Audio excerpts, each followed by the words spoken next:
Bonsoir à tous et bienvenue sur les antennes de Spectrum Télévision. Nous sommes le mercredi 24 juillet et malgré la pluie qui s'abat sur la ville de Douala, c'est avec beaucoup de plaisir que nous vous retrouvons dans la nuit du sport sur STV. Au menu ce soir, le touch football ou touch rugby ou tout simplement touch. C'est la nouvelle discipline sportive qui fait actuellement ses premiers pas au Cameroun. On tentera de mieux comprendre ses règles, ses valeurs, voire sa particularité grâce à son promoteur Jacques Ngonsou qui est évidemment invité en plateau ce soir. Bonne ou mauvaise nouvelle, la Fédération camerounaise de football a décidé de s'intéresser au style vestimentaire des entraîneurs du championnat professionnel. Et dès la saison prochaine, les entraîneurs principaux présents sur le banc de touche des clubs d'Elite 1 et 2 doivent arborer une veste, sinon ils s'exposent à une amende de 100 000 francs CFA. Bonne ou mauvaise décision de la FECAFOOT, la polémique en tout cas enfle et on tentera de comprendre pourquoi dans la pause actu. En seconde partie de cette émission, on va s'intéresser à l'association des journalistes sportifs du Cameroun AJSC à l'issue de l'Assemblée générale élective qui s'est déroulée samedi dernier à Yaoundé. L'association a un nouveau président à la personne de René Victoria Arafat Ekonga qui remplace Bertie Bikoun. Quels sont les défis qui attendent le nouveau président de l'AJSC? C'est la première problématique du débat de ce soir. Et la deuxième problématique nous amène du côté de la France, pays hôte des Jeux Olympiques Paris 2024. En attendant l'ouverture officielle de la compétition vendredi prochain, les Jeux démarrent donc ce mercredi sur le terrain par les matchs de football et de rugby. Tout à l'heure, on vous proposera de vivre l'ambiance qui prévaut ce mercredi au village des Jeux, arrivée des délégations, réaction des bénévoles et touristes aussi. Ne manquez pas cet élément tout à l'heure. Nos invités en plateau ce soir, c'est avec beaucoup de plaisir que nous recevons Emmanuel Ndombe-Bosso, entraîneur de football. Coach, bienvenue, bonsoir. Bonsoir, la reine. Vraiment très content d'être, n'est-ce pas, du panel de ce soir. Ça faisait un petit moment. C'est vrai. J'y étais il y a quelque temps encore. Je dirais aussi bonsoir, n'est-ce pas, aux copanélistes qui sont là et certainement à tous les téléspectateurs de ST. Tout à fait, tout à fait. Alors, juste en face de vous, Jacques Ngonsou, ancien international rugbyman, promoteur de la nouvelle discipline, le touch. Je vous en parlais il y a un instant. Jacques, bonsoir, bienvenue. Bonsoir Lydie, merci de m'avoir une fois de plus invité sur votre plateau. Bonsoir aux copanélistes et bonsoir à vos téléspectateurs. On tentera de mieux comprendre le touch tout à l'heure. Le président de l'AJSC est là, le nouveau président Arafat Ekonga. Arafat, bonsoir, félicitations. Merci Makeda, bonsoir la reine Makeda. Bonsoir à tous les téléspectateurs de Spectrum Télévision. Bonsoir aux panélistes qui sont ici présents. Et bonsoir à tous les journalistes sportifs du Cameroun et de l'international. Tout à fait. Pour parler des journalistes, il y a Mathieu Nathanen, journaliste qui est justement au plateau aussi. Mathieu, bonsoir, bienvenue. Senior journaliste, bonsoir. Senior journaliste, merci pour la précision. Bonsoir Makeda, c'est un plaisir, un immense plaisir pour moi de me retrouver sur ce plateau et retrouver les charmants téléspectateurs qui ne cessent de liker énormément tous mes passages et apprécier ces émissions. Et donc je reviens pour vous faire plaisir et j'espère qu'une fois de plus je serai à la hauteur des sujets mis aujourd'hui en débat et j'essaierai de donner le meilleur de moi-même. D'accord. Merci également à vous tous qui nous regardez une fois de plus ce soir. Sans transition, on va rentrer dans la première partie de cette émission consacrée à la pause actu. Et on va démarrer par le sujet sur la lutte avec Georges Bassok, vainqueur du tournoi de lutte traditionnelle organisé à Douala de vendredi à dimanche dernier. C'était du côté de Bonabéry, un tournoi organisé par la mairie de la ville. Le point dans ce reportage. Georges Bassok est le vainqueur du grand tournoi de lutte traditionnelle baptisé Béchoua. Il s'est imposé dans la catégorie des super lourds lors des finales qui se sont disputées le dimanche 21 juillet 2024 ici au stade Dikolo à Bonabéry dans le 4e arrondissement de Douala. Je suis vraiment fier d'avoir gagné cette 3e édition du tournoi de la lutte du littoral. Merci, ça me va droit au cœur. Oui, mon adversaire, il est bon, c'est un ancien champion, mais nous, c'est la nouvelle génération. Bon, on continue juste le travail qu'ils ont mené depuis. On fait l'effort de reprendre le relais le plus tôt. Pour cette compétition, les lutteurs sont repartis dans les catégories juniors et seniors. Nous avions d'abord les catégories d'âge, c'est-à-dire les plus jeunes, moins de 17 ans, et les adultes, c'est-à-dire les juniors seniors. Et maintenant, en fonction des deux catégories d'âge, nous avions les catégories de poids. Chez les juniors seniors, nous avions regroupé 3 catégories chez les dames et chez les messieurs 5 catégories. Les 3 catégories chez les dames sont les moins de 57 kg, les moins de 68 kg et les plus de 72 kg. La mairie de la ville de Douala s'est dit satisfaite du déroulement de ce tournoi de lutte. Non, je pense que la réponse du public et des compétiteurs est satisfaisante. On entendait les lutteurs de l'Est, du Nord, les Est aussi. Je pense que vous avez vu qu'ils sont là, ils ont produit pour ça. Donc ça peut être une satisfaction pour la ville de Douala d'avoir gagné ce tournoi. Et nous sommes convaincus que nous sommes dans la bonne logique, c'est de promouvoir le sport, quelles que soient les disciplines. On n'a pas de sport majeur, tous les sports se valent. Donc nous remercions le maire de la ville pour l'initiative qu'il a prise d'organiser cette 3e édition de lutte traditionnelle. La 3e édition du tournoi de lutte traditionnelle a réuni du 19 au 21 juillet 2024 à Douala les lutteurs venus de plusieurs régions du Cameroun.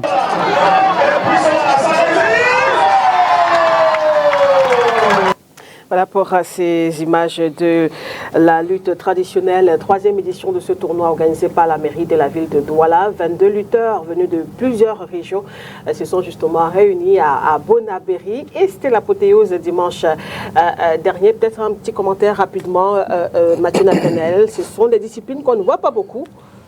Non, ce n'est pas des disciplines qu'on ne voit pas beaucoup. Je crois que la lutte est une discipline qui se développe, qui est bien entretenu et qui se promeut bien, qui se joue, qui se fait dans les jeux universitaires, qui a des compétitions connues. Simplement qu'ici, c'est une particularité. Ici, c'est la lutte traditionnelle qui est promue, qui est une essence des rites traditionnels. C'est une connotation culturelle culturelle chez les Sawa qu'on essaie de promouvoir, qui est en voie de disparition. À un moment, on ne retrouvait plus ça que Ongondo. Et je vois que de plus en plus, dans les forats, dans les cantons, on développe aussi ça de plus en plus. Et donc, maintenant, la mairie de la ville de Douala nous fait un grand plaisir parce que depuis que la décentralisation est arrivée et qu'on a le maire qui est en place, on voit un accompagnement multiforme de tous les sports. Et on a même vu qu'il accompagne le sport ludique. On voit le sport de ludo, le sport le jeu de dames, le Scrabble. Il essaye de contenter toutes ces populations qui, chacun dans son secteur. Donc pour moi, c'est et voir qu'on est dans le Bessoa, qui est à sa 3e édition, et que pour cette 3e édition, on est sorti des athlètes des cantons qui se connaissent déjà pour les apporter des champions des Jeux universitaires, des champions de la Fédération camerounaise de lutte. Et ça, je crois que ça permet de promouvoir et de permettre à ceux qui ne luttent que lorsque c'est l'Ongondo de pouvoir se dire qu'il y a une fédération, alors ils peuvent aller se faire un nom là-bas, peut-être même devenir aller plus loin pour représenter le Cameroun et de ne pas seulement rester sur le plan traditionnel. Donc, c'est à saluer, c'est à accompagner et puis c'est à féliciter. C'est bien que la presse sportive l'accompagne et j'espère que ceux qui nous reprochent toujours de parler de football peuvent voir bien que Makeda était là-bas et que nous n'allons pas parler de nous et que beaucoup d'autres médias ont parlé de cette activité, de cette compétition dont on ne parle pas seulement du football. Emmanuel Doubé-Bousso, ça vous parle quand même à cette lutte traditionnelle? Beaucoup. Je vais dire que ce n'est pas un fait de hasard que d'avoir choisi le stade de Dikolo. Ouais. Dikolo, c'est un des fiefs. Je voudrais dire que pour tout ce qui a été, n'est-ce pas, des luttes traditionnelles, Ongondo, pour la plupart des champions sont venus de Dikolo à Bonaberi. Donc je voudrais dire que c'est déjà, c'est quelque chose qui existe depuis longtemps et que nous avons essayé d'entretenir, même à distance, pour, n'est-ce pas, que ce sport ne meure pas. Déjà, il y a plus jeunes, vous avez vu les catégories, et des jeunes gens qui sont très intéressés et qui, comme certains vont au football, eux, ils vont à la lutte traditionnelle. Je vous le dis véritablement, c'est un creuset qui, n'est-ce pas, est en train de faire son petit bonhomme de chemin. Et je suis convaincu que d'ici quelques années, on aura davantage de lutteurs qui vont, n'est-ce pas, aller au plus haut niveau. D'accord, on l'espère bien. Oui. Oui, Makeda, ça, quand on voit une telle ferveur autour de cette compétition, ça donne des idées. Franchement, je pense qu'on gagnerait tous à bien organiser ce secteur-là. Que ce ne soit pas seulement un truc qui est réservé au canton ou au village, mais si on l'organise de telle sorte qu'on a une zone au nord, on a une zone à Yaoundé, on a une zone dans le nord-ouest, dans le sud-ouest, et puis après, les champions zonaux se rencontrent au littoral et font réjaillir le champion national, ce serait une très grande chose. Pas une FECA lutte, non, parce que la FECA lutte, ça existe, c'est la lutte gréco-romaine, mais peut-être mettre sur pied une fédération de lutte traditionnelle camerounaise, comme ça se fait au Sénégal et autres, c'est plus développé. Donc je pense qu'il y a là une opportunité vraiment à développer un bon sport typiquement camerounais, et puis ça va créer des emplois, ça va faire qu'on va découvrir des champions à l'international et tout. C'est bien noté. Alors, une autre discipline, c'est le toche. Le toche qui est donc arrivé au Cameroun, qui fait ses petits pas quand même dans notre pays. Et pour cela, le promoteur a entamé, il y a une série de formations concernant cette nouvelle discipline. On va s'intéresser par exemple à cette formation qui s'est déroulée il y a quelques jours du côté de l'INJS de Yaoundé. Regardez. Voici à quoi ressemble le toche, nouvelle discipline sportive qui fait actuellement ses premiers pas au Cameroun.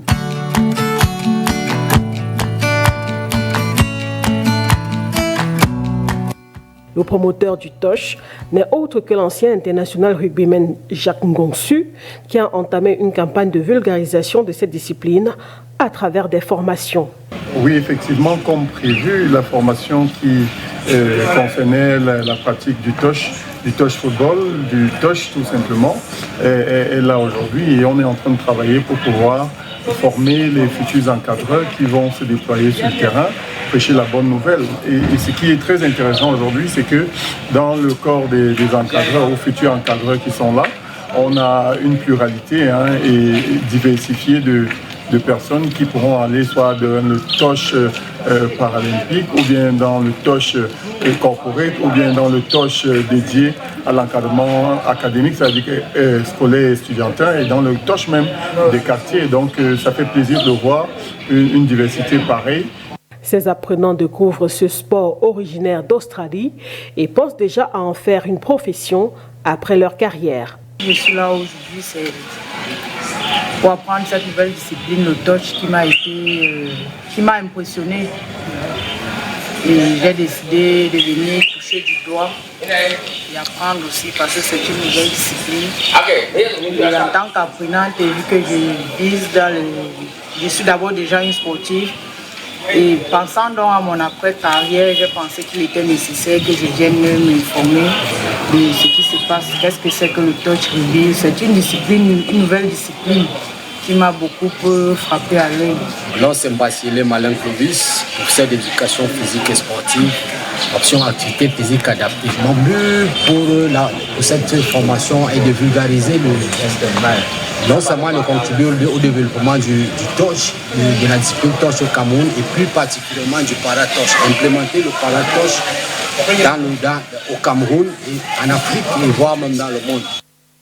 La formation aux règles du touch a lieu du 18 au 19 juillet 2024 à l'Institut national de la jeunesse et des sports INJS à Yaoundé. Formation qui a réuni une vingtaine de participants. À peine arrivé dans le milieu sportif, le Cameroun, soutenu par la Fédération internationale du touch FIT, a déjà effectué sa première sortie internationale corporative au Nigeria. Là-bas, notre pays a terminé 20e sur 20 nations participantes. Un ballon, quelques joueurs et un bout de terrain, ça y est, c'est parti pour le touch. Voilà un peu pour cette formation qui s'est déroulée il y a quelques jours de côté de l'Institut national de la jeunesse et des sports, l'INJS à Yaoundé. Et on va préciser qu'au Nigeria, le Cameroun avait plutôt terminé 10e sur 20 pays. Le promoteur Jean Gonsu est avec nous sur ce plateau. Déjà, Jacques, pourquoi est-ce que vous avez justement décidé d'apporter cette nouvelle discipline, d'implémenter cette nouvelle discipline au Cameroun? Bon, disons que la discipline, pour parler d'elle, le toucher, le touch veut tout simplement dire toucher. Et beaucoup de disciplines utilisent le toucher, que ce soit le football, le rugby ou le handball, comme atelier pratique lorsqu'il y a des entraînements. Mais maintenant, en termes réglementaires, le touch est né, pour revenir à la petite histoire, en Australie en 1950. Et la Sydney Touch Football Association est la toute première à l'organiser en termes de compétition. Et la Fédération internationale, elle monte en 1985. Et nous étions encore jusqu'au 22 juillet, à la fin de la Coupe du Monde, qui se jouait du côté de Nottingham en Angleterre, avec près de une trentaine de nations participantes. Maintenant, en termes de qualité sportive, il faut noter que le touch est inclusif. Le touch est inclusif parce que, en tant qu'ex-sélectionneur des dames au niveau de l'Africa Rugby, donc j'ai travaillé avec les femmes et j'ai vu comment les femmes étaient capables d'apporter énormément dans des conditions extrêmes. Et nous avons d'ailleurs mis le Cameroun au niveau du rugby classique, deuxième derrière l'Afrique du Sud à un moment dans le classement mondial. Donc, et ça, je me suis dit, avec cette discipline inclusive qui permet, l'une des rares disciplines d'ailleurs, qui permet la mixité dans sa composition en équipe, en compétition. Ça, c'est la première chose. La deuxième chose, c'est qu'on peut jouer. Il y a eu la Coupe du Monde, il y a eu les catégories des plus de 55 ans. Donc, oui, des catégories de plus de 55 ans. Donc, ce n'est pas le sport où, à 30 ans, 35 ans, on a donné le maximum, il faut vraiment sortir. Non, là, il y a des compétiteurs, vous allez le voir en image, qui compétissent jusqu'à 55 ans. Donc ça veut dire qu'on ne rejette pas les anciens athlètes, ils restent en compétition, ils se sentent toujours bien dans cette activité-là. Pour revenir toujours sur les fondements de la discipline, il faut se dire que c'est le ballon ovale, la similitude que ça a avec le rugby ou le football américain. C'est le ballon à la forme ovale et la passe se joue vers l'arrière et la même manière de marquer. Mais seulement là-bas, il n'y a pas de coup de pied, il n'y a pas de plaquage, il n'y a pas toutes ces violences-là. Le sport, vous avez vu le paratoche qui est aussi en train de se mettre en place. Donc il est vraiment ouvert à tous. La différence? La différence, c'est le paratoche, c'est que c'est pour des personnes à mobilité réduite, soit handicap, mais à mobilité réduite.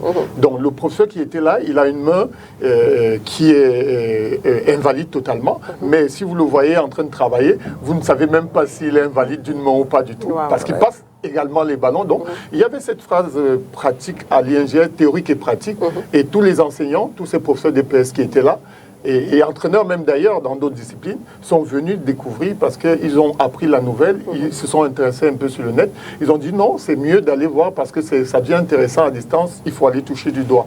Et ici, ils ne sont plus là-dedans. Et pour revenir notamment à la discipline, Il faut dire que le touch se joue à 6 contre 6. 6 contre 6 sur un terrain de 70 par 50. Et le seul contact qu'on a avec l'adversaire, c'est le toucher. Donc vous avez 6 possessions.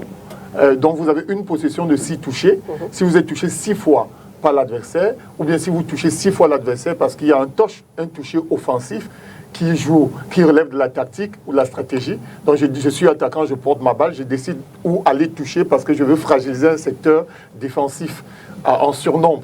Donc on avance permanemment, on maintient la continuité de ce mouvement en prenant des intervalles, en évitant, en fixant, en recadrant et en passant le ballon. Et on avance avec ces touches-là. Donc j'ai 6 touches pour arriver dans les embuts adverses et mettre un essai. Et je ne dois pas faire tomber le ballon. Pendant que je passe, il ne doit pas tomber. Il tombe, il change de position. Mais il n'y a pas de contact. Et un sport où il n'y a pas de combat physique, où on doit mettre la sécurité des athlètes en permanence, en parenthèse, moi, ça m'a plu énormément pour avoir pratiqué assez longtemps. Comme athlète déjà de rugby, ancien international, je me suis dit vraiment, le Cameroun est très fertile pour accueillir cette discipline. Et j'ai donc pris contact avec la Fédération internationale, la FIT. Oui, j'ai pris contact avec eux parce que je suis déjà formateur des entraîneurs au niveau de la World Rugby, dans le rugby classique. Donc j'ai dit, je prends contact avec la Fédération internationale qui tient tant à son indépendance, avec ces 3 Coupes du Monde déjà organisées. Et c'était la période de la préparation pour aller en Coupe du Monde. On me met donc en contact à partir de là avec le responsable africain de la FIT. Il est sud-africain, c'est lui qui a allé à la Coupe du Monde avec l'équipe d'Afrique du Sud. Et nous commençons à travailler sur des programmes. Et il sera même ici au Cameroun d'ailleurs. Donc nous commençons à travailler dessus. Et je mets sur pied la Cameroun Touch Union. La Cameroun Touch Union. Pour le moment, ce n'est pas une fédération. Non, non, ce n'est pas une fédération. D'ailleurs, les fédérations sont d'abord des associations au départ. Et nous, on peut participer à toutes les compétitions en tant qu'association. Et avec le ministère, parce qu'on ne travaille pas sans le ministère de tutelle qui gère le sport, parce qu'il y a la loi de 90 pour mettre les associations sur pied. Il y a la loi de 2011 pour arrimer les textes qui régissent le sport avec ceux du mouvement sportif. Donc, on ne peut pas fonctionner sans le ministère d'ailleurs. Donc, ça nous permet donc de commencer à travailler à l'intérieur de cette association-là et de progresser. Et vous allez voir sur le terrain, il y a beaucoup d'équipes qui sont en train de se mettre en place. Et l'équipe de Total Énergie qui allait en compétition, parce que c'était une équipe corporative, qui allait en compétition et qui a brillé avec des cadres d'entreprise. Il n'y avait pas de mercenaires, comme on dit souvent au quartier. Ce sont des cadres d'entreprise qui se sont mis de Total Énergie, qui se sont mis au TOCH pour participer à une compétition mondiale des 100 ans de Total Énergie. Et là, en très peu de temps, ils ont commencé à performer. Et je me suis dit vraiment, c'est ouvert à tout le monde. Que vous ayez pratiqué du sport ou pas du tout, c'est ouvert. Donc, il suffit seulement que l'encadreur qui vous prend en main soit un encadreur formé pour vous diriger dans le sens de la progression. Donc, et moi, je me suis dit alors, pourquoi ne pas donner cette ouverture au niveau de nos frères, de nos petits frères, et leur permettre d'éclore et de briller à travers le monde, parce que la seule représentante africaine en termes d'équipe en cette Coupe du Monde, près de 30 équipes nationale, c'était seulement l'Afrique du Sud. Je me suis dit, le Cameroun a son mot à dire dans ce concert des nations. Et je le dis parce que je connais le potentiel de rugbymen camerounais qui acceptent déjà le contact. Mais ici, ce sport, les remplacements sont illimités. Donc 6 contre 6, 6 contre 6 sur un terrain de 70 par 50, les remplacements sont illimités. Et quand vous vous sentez, et si vous voulez même perdre du poids d'ailleurs, vous pouvez jouer au touch. Là, le coach est en face. Il sait que quand on dit un sport illimité, il sait que le cardio, ça travaille énormément, on brûle beaucoup de calories, mais vous pouvez sortir. Donc vous n'allez pas tomber au terrain parce que le cœur a lâché. Non, quand c'est bon, soit vous sortez parce que le coach a décidé, soit vous vous sentez fatigué, vous sortez et sans interrompre le match. Donc ça, c'est très intéressant. Et il faut très peu pour mettre une équipe. 10 à 14 joueurs, vous avez une équipe. Donc, c'est un sport qui va carrément s'intégrer, que ce soit dans le milieu scolaire, dans le milieu des quartiers, ou bien dans les équipes bien structurées, et également dans le secteur corporatif, où les femmes, quand on parle du sport dans le milieu du travail, on voit toujours que les femmes sont un peu laissées pour compte. Mais dans l'équipe de Total, nous avons eu des femmes qui venaient également d'apprendre à jouer, mais qui sont sorties parmi les meilleures joueuses de l'équipe. Et ça montre qu'il est tellement inclusif ce sport que nous ne devons pas laisser passer cette occasion. Et quand nous avons commencé, il faut le redire, hein, beaucoup de pays africains voient le travail que nous faisons et nous sollicitent déjà en termes d'accompagnement pour pouvoir évoluer ensemble et mettre la sous-région dans le bain. On a beaucoup, même en Afrique australe et même en Sierra Leone, on nous appelle pour dire, écoutez, on voit le travail que vous faites, comment on fait pour être avec vous dans ce travail-là? Et on va progresser pour mettre à côté une institution sous-régionale, peut-être l'Afrique centrale et de l'Ouest, et demain africaine qui n'est pas encore mise en place. Donc c'est très ouvert pour nous et j'invite donc les Camerounais à s'intéresser massivement au TOSH parce que c'est ouvert et il y a beaucoup de chances de s'intégrer là-dedans. Le TOSH derrière, si vous me le permettez, la Cameroun TOSH Union n'est pas que sportive en réalité. Parce qu'on est aussi partie des problèmes de société que les sportifs ont. On sait que beaucoup de jeunes s'intéressent au sport parce qu'ils veulent faire carrière, mais le pourcentage de réussite à la fin, on le sait, est très réduit, très réduit. Donc, à côté, l'expérience que nous avons eue dans les autres métiers et avec les partenaires que nous avons eus dans les économies vertes, nous avons donc décidé que chaque jeune ou bien chaque encadreur, qu'il soit au niveau technique ou administratif, donc il va participer à des formations également liées à l'intégration sociale. Donc, on va former ces encadreurs et pratiquement toutes les personnes qui seront dans la Cameroun TOSH Union au métier vert. Ça peut être le traitement des déchets, ça peut être la production agraire, ça peut être la production apicole, ça peut être tous ces métiers-là qui tournent autour de l'économie verte. Avec nos partenaires, nous allons essayer de les former pour que le jeune qui vient au sport, même à l'école primaire, on va commencer à intéresser les enfants avec des petits cours de l'économie verte pour que le jeune sache comment on sème déjà, qu'il ne soit pas seulement le dépaysé de la ville, ou bien que celui qui est déjà dans les campagnes puisse améliorer sa production, parce que les travaux champêtres sont un peu des exercices qu'on donne à nos enfants là-bas ou nos cadets là-bas. Donc on voudrait donc que, à travers cette dynamique-là, on innove au niveau de la Cameroun TOSH Union pour permettre ces formations-là dès la base, et maintenant que les cadres qui veulent se reconvertir ailleurs, même dans le corporatif, puissent avoir les yeux de la Cameroun TOSH Union et un développement assez ouvert également dans les économies vertes. On comprend qu'il y a tout un plan derrière. Hein. Arafat, vous avez déjà entendu parler du TOSH quand même Quand j'ai vu un peu le programme, je suis allé rapidement checker. J'ai découvert une magnifique discipline. En fait, le TOSH est né du fait de vouloir la non-violence dans le rugby. Tous les sports qui sont assez violents sont en train de trouver maintenant des sports légers, palliatifs, qui sont accessibles à tout le monde. Parce qu'il y a des gens qui ont été tellement massacrés dans le vrai rugby, à travers des plaquages, à travers des trucs. Il y a même eu des décès. Voilà. C'est pour ça qu'ils se sont dit que non, ils vont créer une discipline maintenant. Quand tu t'approches de moi, au lieu de me plaquer, tu me touches seulement et c'est ça qui compte. Je crois qu'à côté de ça, il y a aussi le rugby tag qui est aussi lié aux lianes.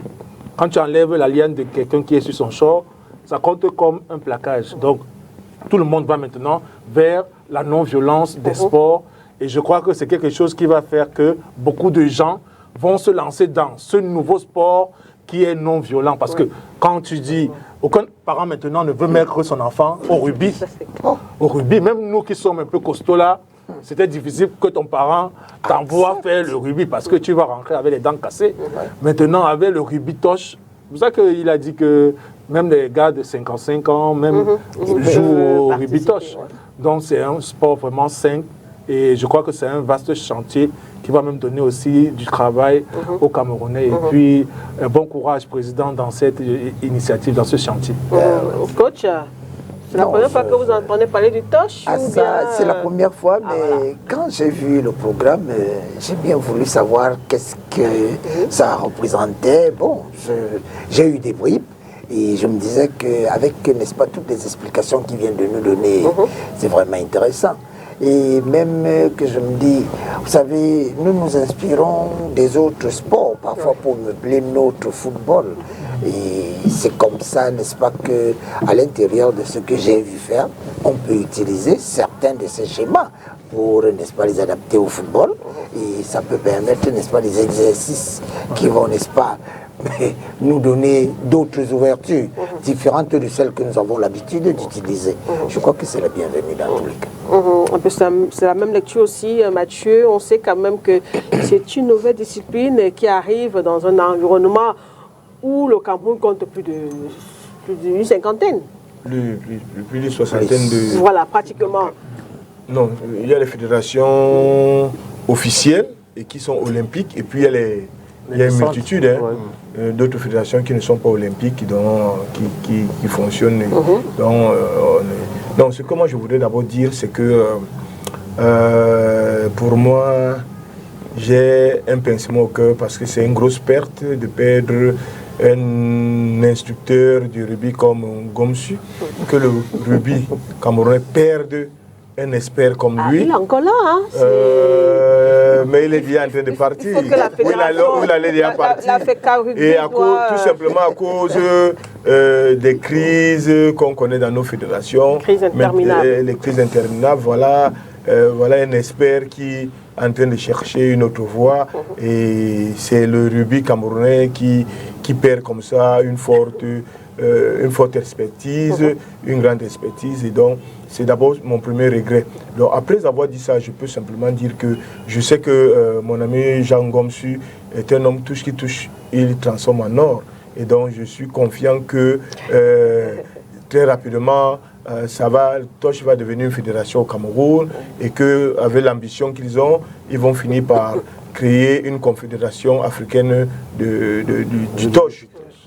Mais je constate simplement que c'est une discipline qui risque d'exploser parce que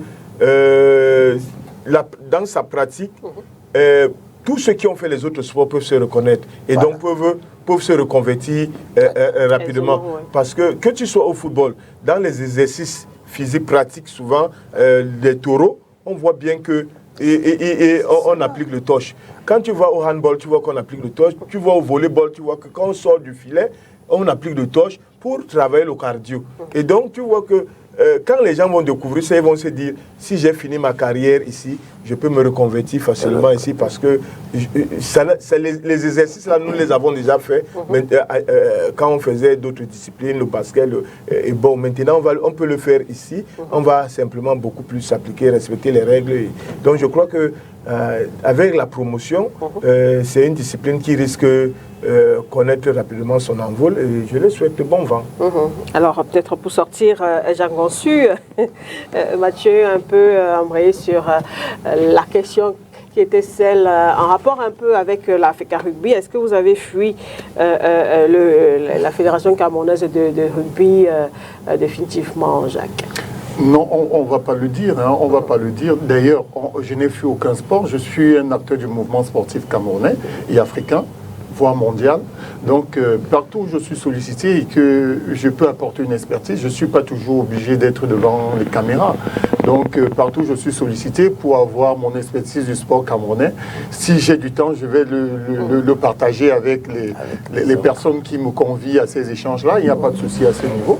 Alors, on travaille tous pour le Cameroun d'une manière ou d'une autre. Hein. Et de la même manière, si j'ai besoin du coach Ndoumbe Bosso pour essayer d'échanger, pour voir si je suis dans la bonne lancée au part du tout. Et même d'ailleurs Nathanaël qui s'y connaît bien en matière sportive au Cameroun. Et pourquoi pas le président de la GSC. Donc on est dans le mouvement sportif, on va échanger toujours ensemble. Et les échéances où l'Africa Rugby a interpellé, moi, je vais, si je suis sollicité, venir donner mon expertise. Si je ne suis pas sollicité, je ne vais pas forcer non plus. Donc, je vais me consacrer totalement au touch parce que je suis sûr de moi que nous allons impulser quelque chose qui peut changer la dynamique du sport au Cameroun.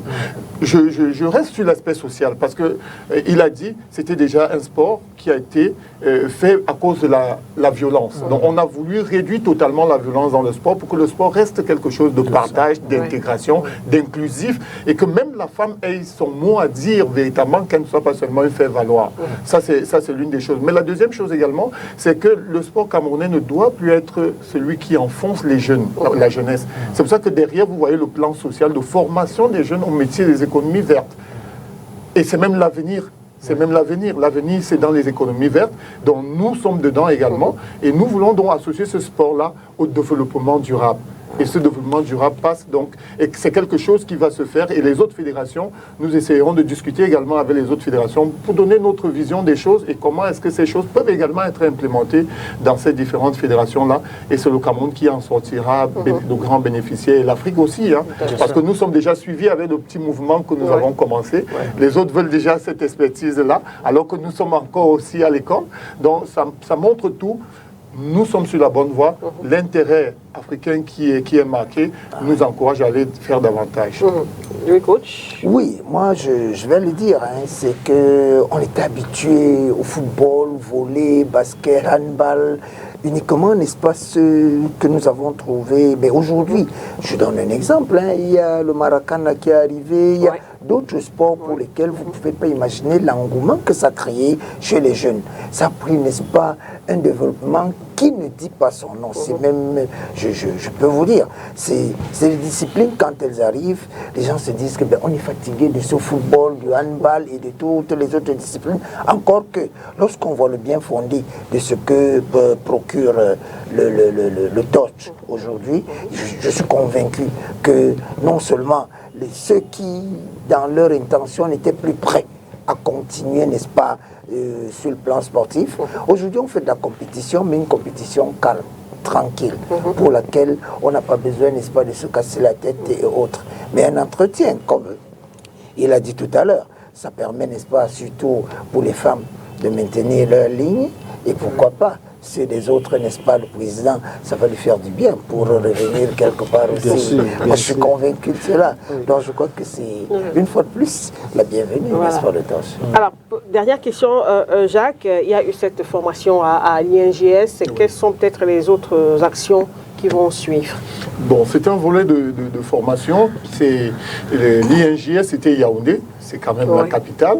Et l'INGS, avec tout le prestige, hein, c'est l'Institut national de la jeunesse et des sports, où on forme dans les cadres d'EPS qui implémentent la plupart du temps les disciplines au niveau scolaire. Donc, ça avait toute sa symbolique.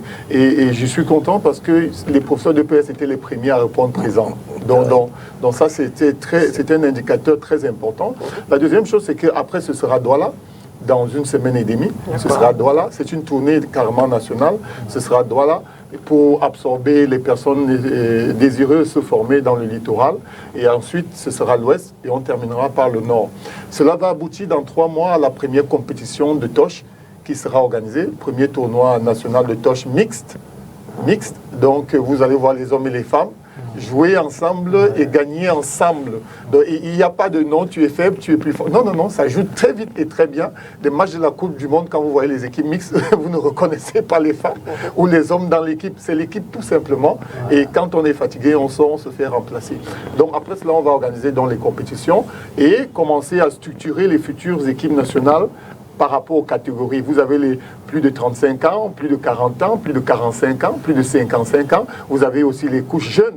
Vous pouvez aller en compétition internationale avec 10 équipes, hein, avec 10 équipes, 10 catégories d'équipes nationales. C'est très ouvert et vraiment la discrimination, elle n'existe pas. Vous pouvez décider en tant que club, en tant qu'une association sportive, de faire du touch homme, du touch féminin ou du touch mixte. Mais nous, au niveau de la Cameroun Touch Union, on va exiger aux équipes d'avoir au moins une équipe mixte, puisque la mixité permet de reconnaître le pouvoir de la femme qui est important pour que nous puissions ensemble œuvrer pour le développement. Donc, vous allez toujours entendre le touch avec à côté le développement durable et ça part de la ressource humaine et de l'état d'esprit qu'il faut un peu changer aujourd'hui pour challenger le monde qui ne fait pas de cadeaux. Merci bien, merci beaucoup Jacques pour toutes ces explications en rapport avec cette nouvelle discipline de touch qui fait son petit bonhomme de chemin actuellement au Cameroun. On va s'intéresser à au troisième sujet de cette pause actu qui concerne les entraîneurs de football. Il y a actuellement une vive polémique depuis cette décision de la Fédération camerounaise de football d'imposer un style vestimentaire aux entraîneurs dès la saison sportive prochaine. Donc ainsi, les coachs principaux des clubs de MTN Elite 1 et MTN Elite 2 doivent abhorrer une veste.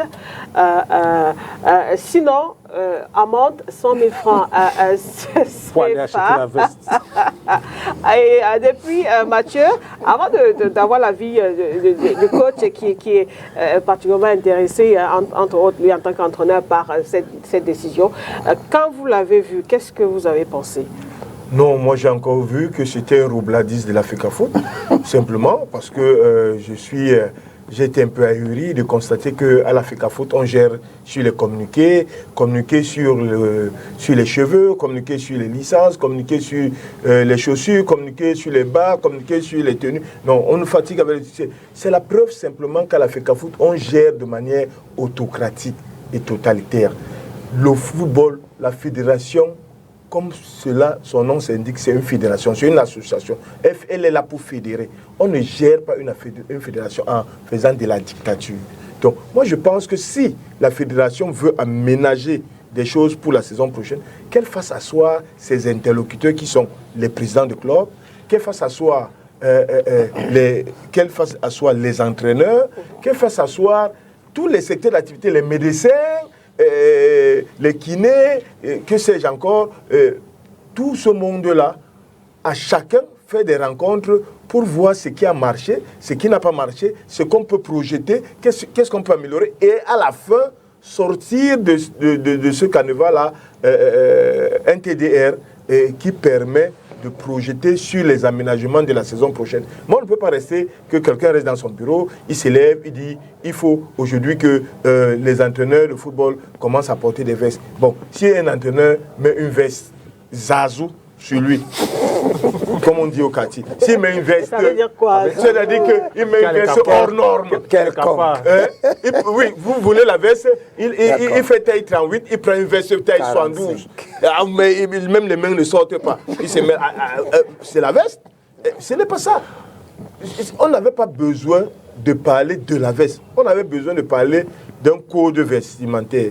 Dans le code vestimentaire, on mettait, comme on dit souvent à la présidence de la République, porter les tenues d'apparat. Quand on dit tenue d'apparat, tu connais ce que c'est et on donne les couleurs des tenues sur lesquelles gris, noir et bleu. On circonscrit le carnaval. Moi, je viens de voir l'UEFA. J'ai vu la Copa d'América. J'ai vu Bielsa, l'entraîneur de l'Uruguay, était toujours en polo. Moi, je ne sais pas. Est-ce que si un entraîneur en polo, il est mal habillé? Si un entraîneur met le costume, comme ils disent, ou la veste, et il a les babouches aux pieds, ou il a les chaussures placées, les tchantchouches aux pieds, est-ce que c'est parce qu'il aura mis la veste qu'il sera beau? Non, je crois que ce n'est pas... Il faut mettre un code vestimentaire, comme quand on vient ici à l'émission, vous nous dites tenue traditionnelle, veste. Mais est-ce que si un entraîneur met la tenue traditionnelle, il ne sera pas beau? Pourquoi il faut forcément qu'on oblige, si un entraîneur met une tenue traditionnelle, une tenue africaine, un boubou sahélien, et s'il n'est pas beau, pourquoi forcément mettre simplement la veste? Donc pour moi, je trouve que c'est une incongruité. C'est une incongruité. On peut recadrer ça en redéfinissant ça. Mais ça doit être concerté. Ça ne doit pas tomber sur la tête des gens comme si c'est comme un couperet, comme une massue. Parce que le football a trop de problèmes qu'on n'a pas encore résolus. Ces entraîneurs-là, ils ne touchent pas encore leur salaire. Qui va acheter ces vestes-là? Les entraîneurs? Les clubs? On n'a pas dit ça dans le communiqué. Qui doit acheter? Qui doit acheter?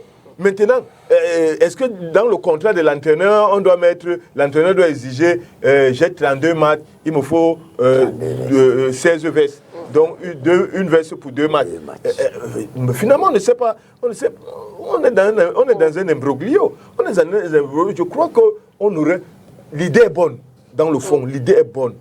L'idée est bonne, mais la manière dont on a libellé ça pose un véritable problème et laisse des vides. Il laisse des vides et ça choque parce qu'on est en Afrique, on ne promeut pas les tenues africaines pour aller promouvoir les tenues européennes et on continue alors qu'on est aujourd'hui dans un discours panafricaniste qui voudrait qu'on s'approprie notre culture. Où où est la promotion de la culture camerounaise dans ce vestimentaire? Je ne vois pas. Donc, on devrait élargir, sans exclure la veste, on pouvait élargir à d'autres tenues et en faisant un ensemble. C'est-à-dire qu'on ne veut pas voir un entraîneur, on pouvait tout simplement, dans le code vestimentaire, faire des interdits. C'est-à-dire qu'on ne veut plus voir un entraîneur qui a les babouches aux pieds, un entraîneur qui est en culotte, Mais j'ai vu même les matchs de la France, là, j'ai vu Deschamps en sous-vêtements. Est-ce que si un entraîneur, le sous-vêtement du club, il n'est pas beau au banc de touche? On a dit que l'entraîneur principal doit avoir la veste. Mais c'est ça le problème. Les entraîneurs, on avait la Côte d'Ivoire gagné la CAN, son entraîneur ne portait pas la veste. Il portait le sous-vêtement avec un polo. Non, vous savez que la Côte d'Ivoire n'est pas le Cameroun. Non, mais je veux dire que là, on était à la CAN. On était à la CAN, une compétition africaine. Donc je dis que ça pose un problème général. Je crois qu'il faut revoir ce communiqué pour qu'il s'adapte à notre culture, pour qu'il s'adapte, pour qu'il facilite aux uns aux autres. Il faudrait, et c'était notre discours, que les entraîneurs essaient d'avoir des tenues décentes qui sont plus élégantes dans les diffusions de matchs, lors de leur interview, mais simplement on ne peut pas s'arrêter à la veste. Quand on fait la veste n'habille pas toujours et n'habille pas tout le monde. Il y a des gens pour qui la veste n'habille pas. Je vois mon ami Ekunga, lui, je le vois rarement en veste, il est toujours en tenue africaine et il est très beau là-dedans et plus beau que nous qui portons les vestes. Alors, Arafat, justement, vous êtes sur le terrain pratiquement tous les jours et c'est quand même un constat qui avait été relevé aussi par les journalistes. Bon, la tenue vestimentaire des entraîneurs, vraiment, ça a posé problème parfois. Ça a posé problème quand vous partez à la fin d'un match pour faire une interview. C'était un peu problématique. Alors aujourd'hui, est-ce que ce communiqué de la Fédération camerounaise de football ne vise pas aussi à améliorer l'image de nos entraîneurs? Moi, je pense que c'est dans ce sens qu'on doit prendre ce communiqué. C'est-à-dire que la Fédération, je pense qu'elle a voulu tirer la sonnette d'alarme parce que c'était vraiment déjà de trop. Tu vas faire un reportage dans le championnat camerounais, tu dois le passer dans un média international, pour ne pas citer Canal+. Tu trouves un entraîneur qui est habillé comme un chef chantier, par exemple. Ou bien l'autre qui a carrément le maillot du Paris Saint-Germain sur lui. Donc ce sont de tels actes qui vraiment... C'est pour ça qu'on doit passer aux interdits. Qui dérangeaient vraiment à l'image du championnat.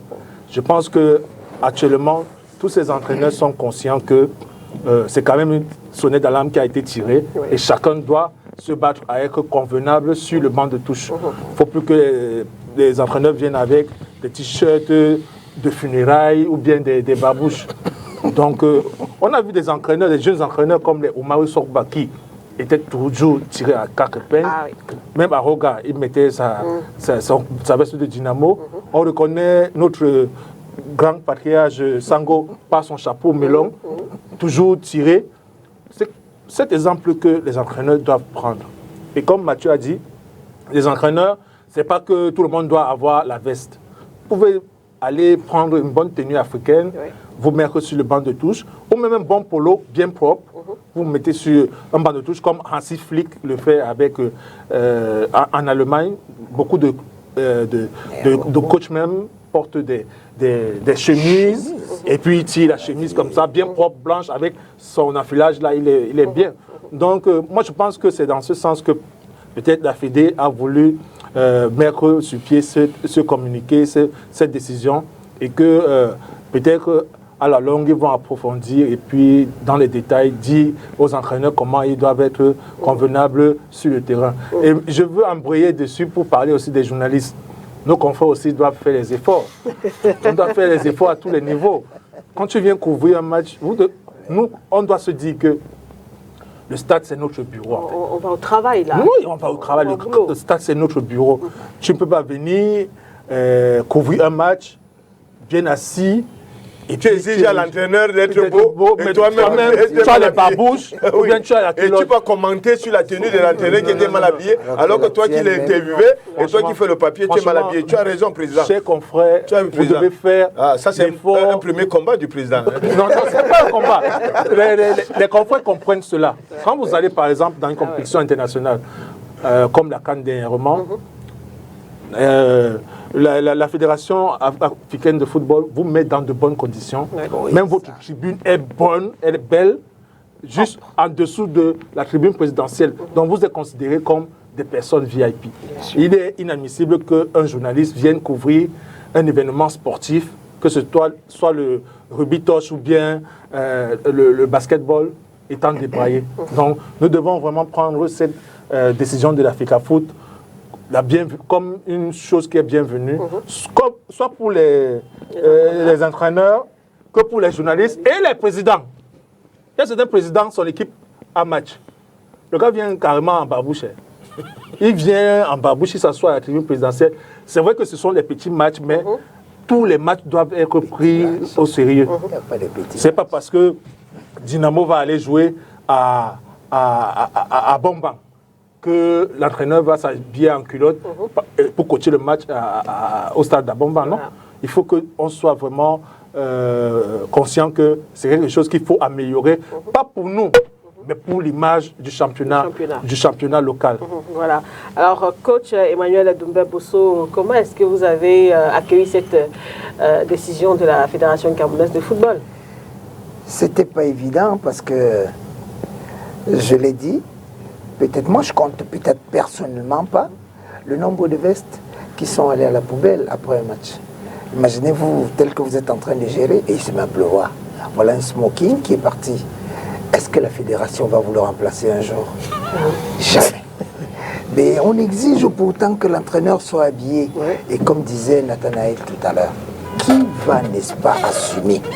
Qui va habiller les entraîneurs?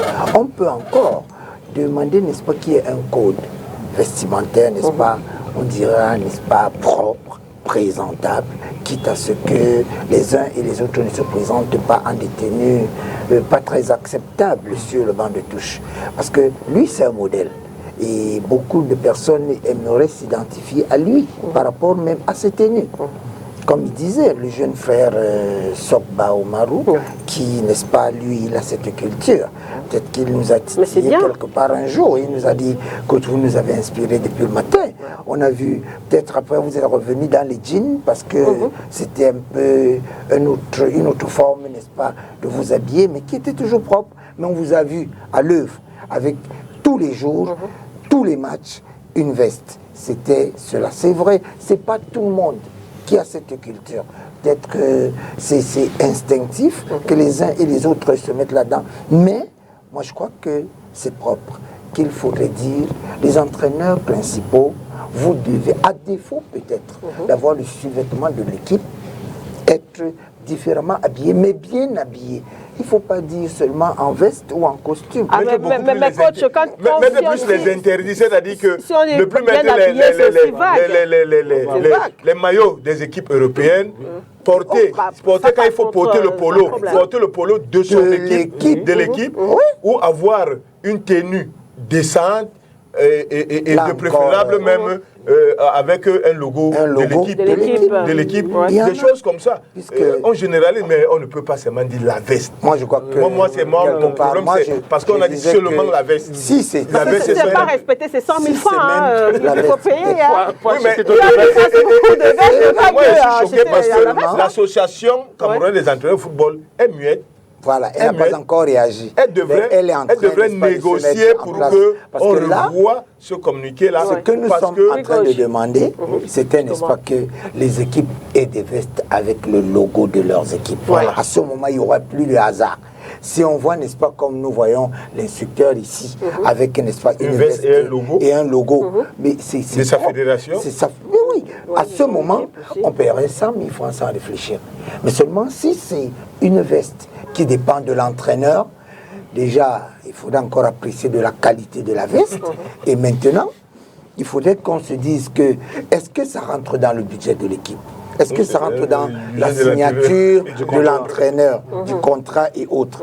Je crois qu'il y a beaucoup de petites choses qu'il faudrait encore élucider avant, n'est-ce pas, de mettre en application ce que la fédération voudrait. Parce que je me dis que c'est la moindre des choses. Il faudrait quelque part que nous respections cela. D'accord.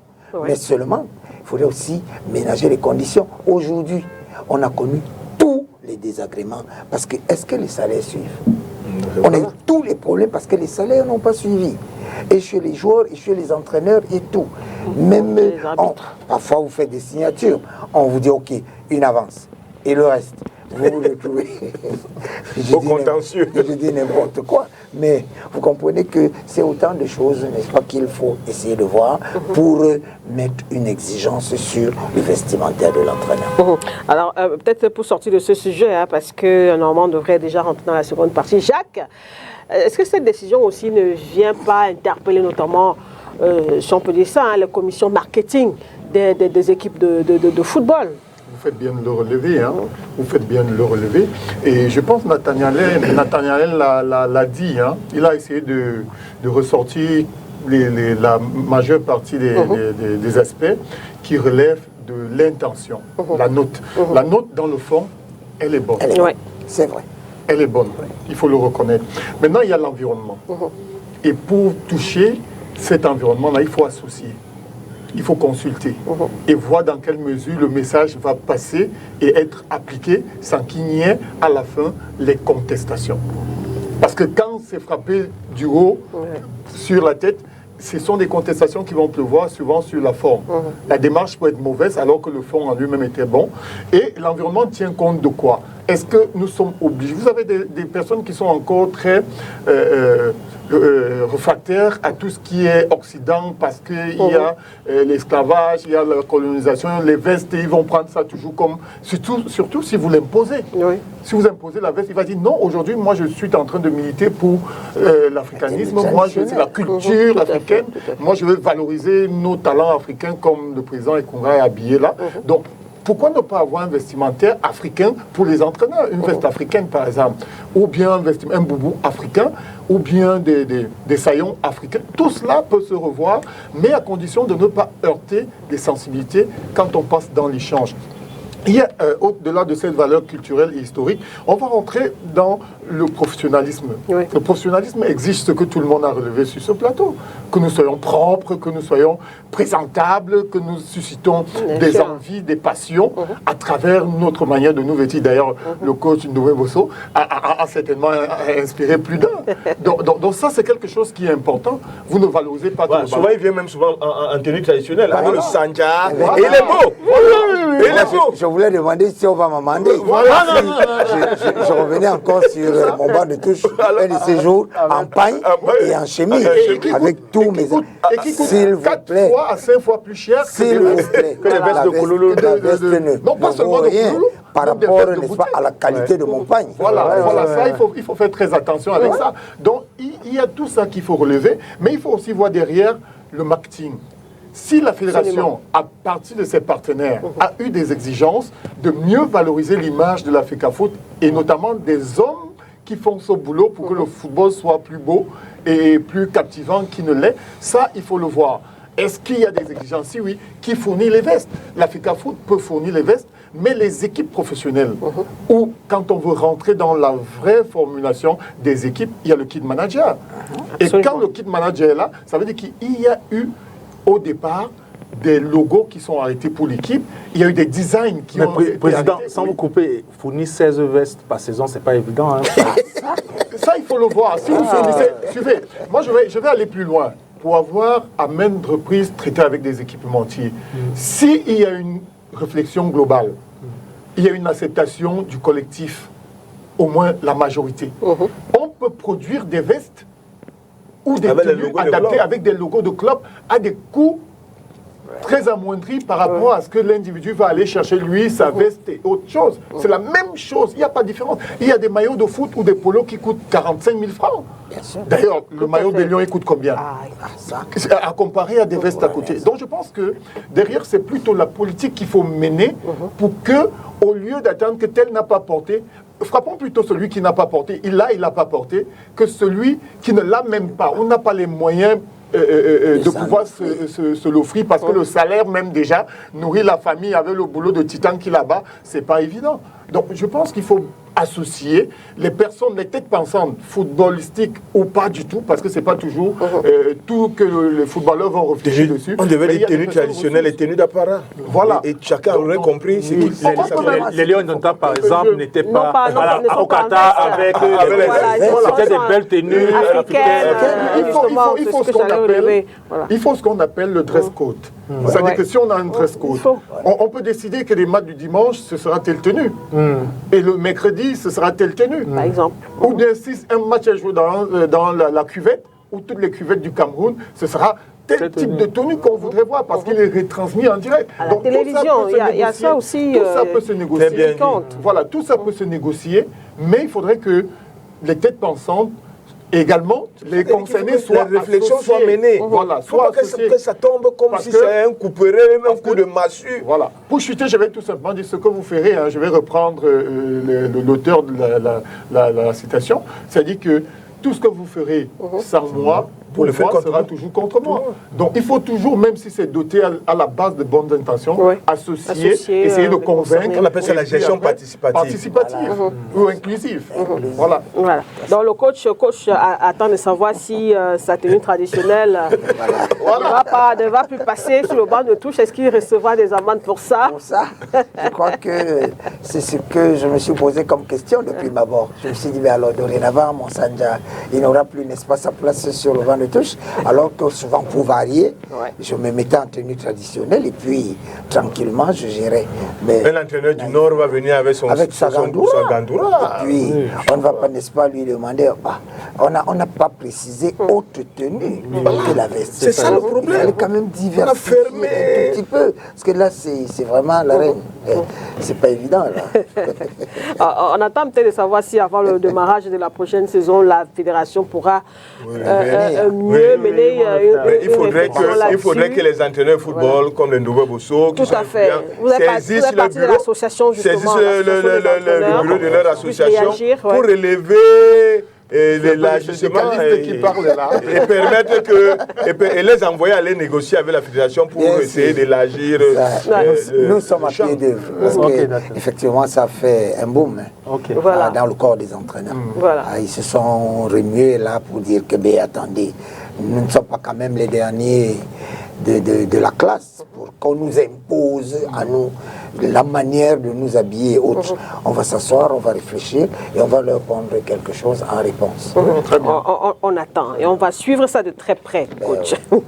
Alors voilà, nous y sommes dans la seconde partie de cette émission, même si on démarre avec quelques minutes de retard. Première problématique sur l'association des journalistes sportifs du Cameroun, AJSC, qui a un nouveau président. Et puis tout à l'heure, on parlera évidemment des Jeux olympiques. Arafat Ikunga est donc en plateau ce soir, JRI, journaliste reporter d'images à Canal+, et depuis samedi dernier, c'est le nouveau président de la fédération, de l'association des journalistes sportifs du Cameroun, AJSC. Déjà, félicitations une fois de plus, président. Félicitations à nous tous. Félicitations surtout à la présidente sortante Bertie qui a eu le courage de faire cette passe, de donner une chance à l'AJSC pour ce renouveau qui est en train d'arriver. Parce que vous avez justement parlé de chance. C'était le leitmotiv de votre campagne. Pourquoi? Chance. Pourquoi? Chance parce que nous tous nous savons que l'AJSC sort d'une dizaine d'années de guerre, d'une dizaine d'années d'incompréhension où les gens luttaient, on ne savait pas pourquoi. Et ça a tellement affecté la corporation des journalistes que d'autres journalistes se sont retractés, d'autres sont allés d'un autre côté pour essayer de créer une association. Des doyens même comme Mathieu et Nathaniel Ndiok ont dit qu'ils ne vont plus parler du journalisme sportif. C'est cela qu'il fallait mettre de côté pour donner une chance à l'AJSC de rêver encore une fois de plus. Mais ces élections samedi, c'était pas facile. C'était pas du tout facile. C'était pas du tout facile. C'est vrai que on a eu l'adhésion de tous les délégués. Déjà, on avait l'adhésion populaire. Toutes la corporation journalistique du Cameroun et même ceux de la diaspora étaient avec nous. Mais ce n'était pas du tout gagné parce qu'il fallait aussi convaincre les délégués qui venaient du nord, qui venaient de Bamenda, qui venaient de partout du sud. Ce n'était pas facile du tout, mais on a pu compter sur tous ces délégués qui venaient de Bafoussam et surtout nos confrères de Bamenda qui nous ont beaucoup soutenus et surtout du sud-ouest qui nous ont également soutenus. Sans oublier la branche du littoral d'où je viens, oui, qui ont fait des pieds et des mains pour que tout se passe bien. Et finalement, on est arrivé à Yaoundé, on a vécu cette assemblée générale dans les conditions que tout le monde connaît. Et on a été vraiment content de la conclusion de cet événement. Parce que, à vrai dire, notre stratégie, quand on partait à Yaoundé, ce n'était pas de faire les élections. Parce qu'on savait que si on faisait les élections, si on gagnait, ça allait frustrer d'autre côté. Oui. Si on perdait, ça allait encore plonger l'association encore dans l'abîme. Donc tout ce qu'on mettait en œuvre, c'était dans le but qu'il n'y ait pas élection, qu'il y ait à la fin un consensus et que ce soit la JSC qui gagne au finish. Et c'est ce qui est arrivé. Nous remercions vraiment tous ceux qui ont fait en sorte que cela soit possible.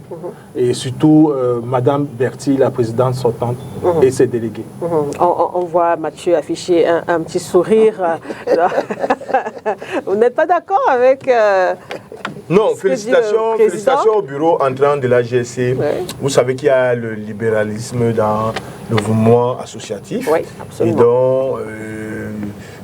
toutes les corporations peuvent avoir une multitude d'associations pour l'animer, une multitude de syndicats pour défendre ses intérêts. Donc, chez les journalistes sportifs, la GSC est l'association mère. Donc, mais, comme a dit le président entrant, elle était plongée dans une crise qui l'a véritablement éclatée et qui l'a véritablement plongé véritablement dans une situation de coma. Et donc, malgré tous nos efforts pour sortir l'association, là, les égos ont prévalu. Et puis finalement, à la dernière minute, nous autres, les doyens, on s'est dit, cela ne sert plus à rien de se battre pour l'association. C'est vrai que nous sommes les pères fondateurs. On peut aller créer un autre mouvement. L'essentiel, c'est de mettre un mouvement plus crédible et qui va le mettre en place, qui s'appelle la CASPA, Cameroun Sport Press Association. Et après ça, je crois que simplement cette annonce-là a fait bouger les lignes au niveau de l'AGSC et je suis content que ça bouge. Il peut y avoir une multitude d'associations. Maintenant, il faudrait simplement que ceux qui sont appelés à les diriger se montrent beaucoup plus entreprenants pour booster et réveiller le mouvement des journalistes sportifs, pour le promouvoir, pour faire à ce que on est en train de voir du tout venant là-dedans.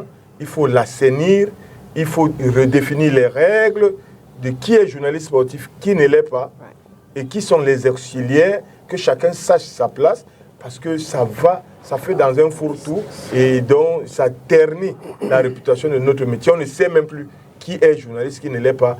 Oh, il y a des influenceurs qui se prennent pour des journalistes, il y a des blogueurs. Non, un blogueur encore, c'est un média, mais c'est un média. Mais qui ne fait pas de journalisme.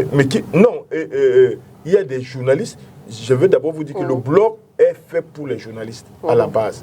Et c'est pour faire... Pour s'exprimer. Non, dans le blog, tu t'exprimes. C'est pas pour s'exprimer, c'est pour faire ce qu'on appelle le journalisme citoyen.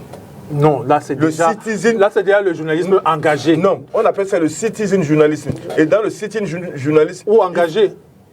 Si tu le veux, le citizen journalisme promeut d'abord le blog. Un bon journaliste citoyen doit avoir un blog. Maintenant, c'est comme un journaliste qui va réagir sur sa page Facebook ou sur un réseau social. Il faudrait que sa réaction soit différente d'un communicant sur les réseaux sociaux pour faire la démarcation. Donc, mais là, Mathieu, donc, là, c'est du journalisme engagé. Donc, le journalisme engagé est différent du journalisme standard. C'est pour ça qu'elle dit que... C'est pour ça que le journalisme standard est neutre. C'est pour ça qu'elle dit que quand c'est un journaliste qui a un blog, on sait que c'est un journaliste qui a un blog. Mais maintenant, ce n'est pas parce que quelqu'un a un blog qu'il devient journaliste. Voilà. Il y a des critères pour devenir journaliste. Et ce n'est pas parce que quelqu'un... Aujourd'hui, c'est devenu que quelqu'un a une page Facebook. Et il est journaliste. Il a sa page WhatsApp. Et il est devenu journaliste.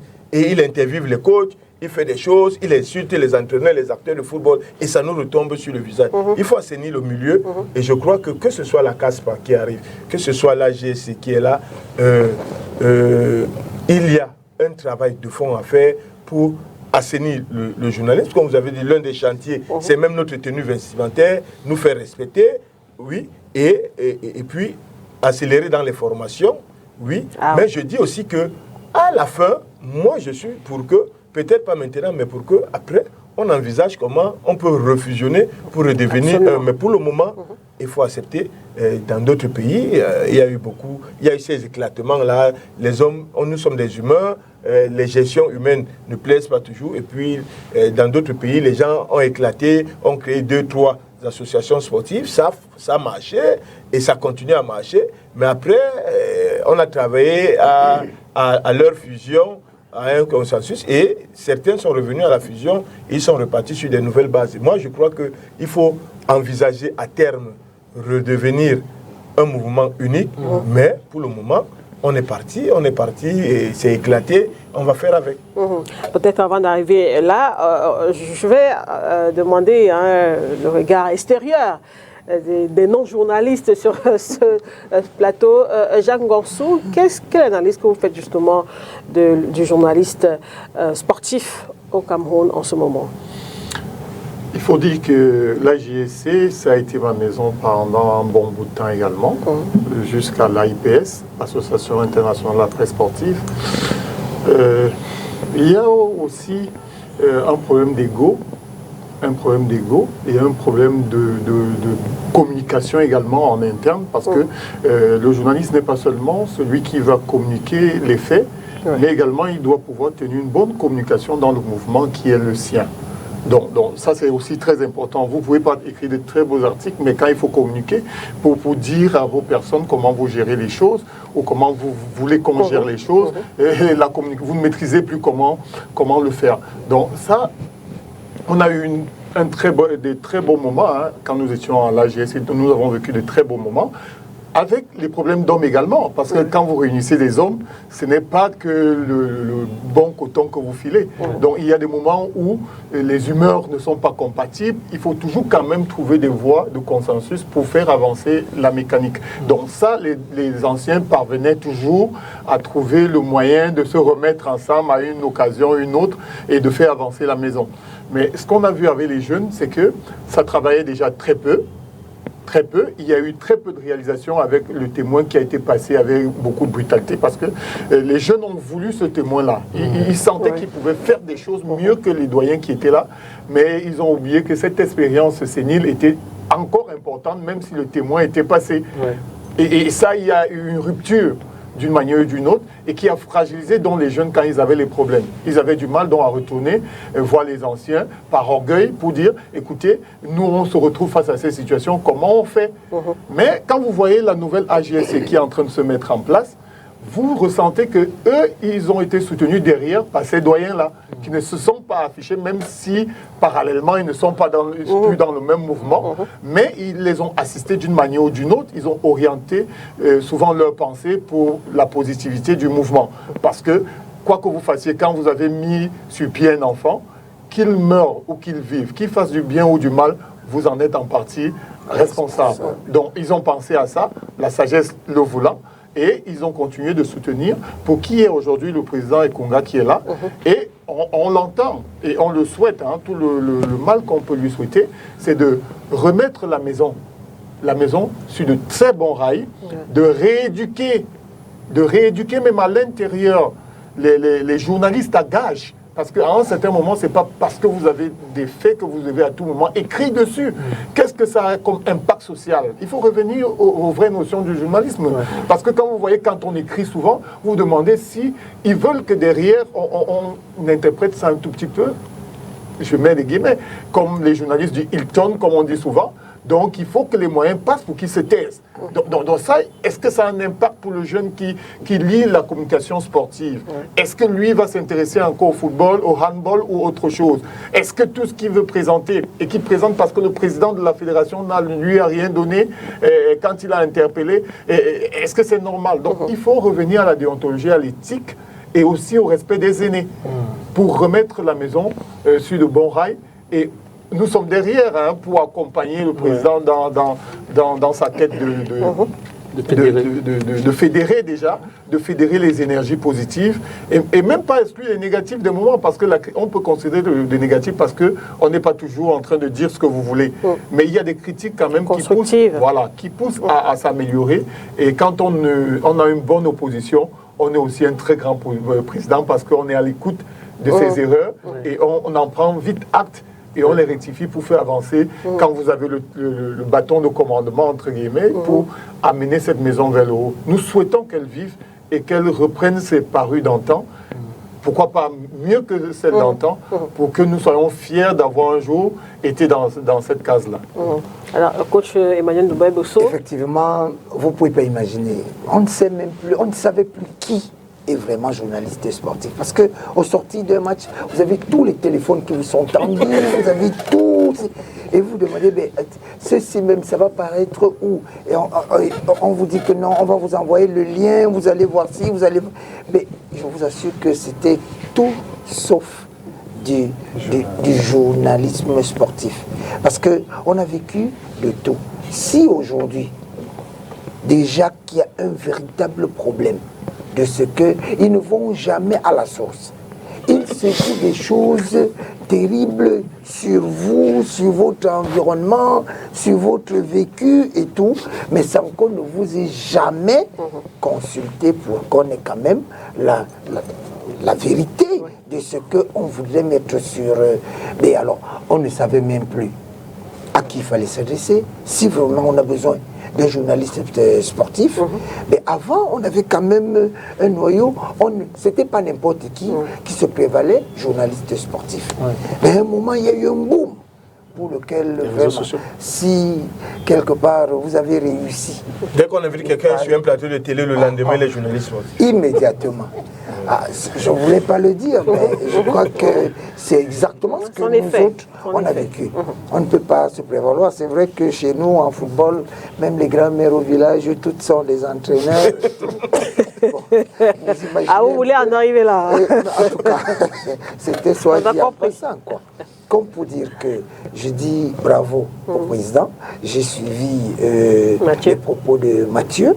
C'est intéressant, mais je crois que quelque part, ça ramène, n'est-ce pas, les idées et puis les esprits à quelque chose d'uni et de bien pour que l'association ressemble vraiment à ce qu'elle devrait être. Pour que la profession, même pas l'association, la profession d'abord. Même l'association. L'association, la profession, c'est dans ce sens que je voulais dire que vraiment, on serait très, très, très flatté de voir encore des journalistes et des vrais, pas, n'est-ce pas, tout ce que nous avons rencontré tous ces derniers temps, et pour lesquels vous allez vous demander pour quel journal on travaille, pour quelle télé on travaille, et tout cela. Mais pourtant, s'il vous plaît, ils vous disent que non, non, non, nous avons des parutions quotidiennes, hebdomadaires et tout ce que vous voulez. Mais honnêtement, on ne sait pas qui est qui là-dedans. Mais je crois qu'aujourd'hui, nous avons vu, n'est-ce pas, les images de l'Assemblée générale pour laquelle, à l'unisson, ils se sont tous mis d'accord pour que les erreurs du passé soient corrigées et que l'association, ou bien, n'est-ce pas, la profession avance. Et vraiment, je dis une fois de plus, Président, félicitations. Alors, Président, vous avez écouté les uns et les autres, parce que c'est important d'avoir aussi un regard extérieur par rapport à notre corporation. Quels sont les chantiers à court, moyen et long terme?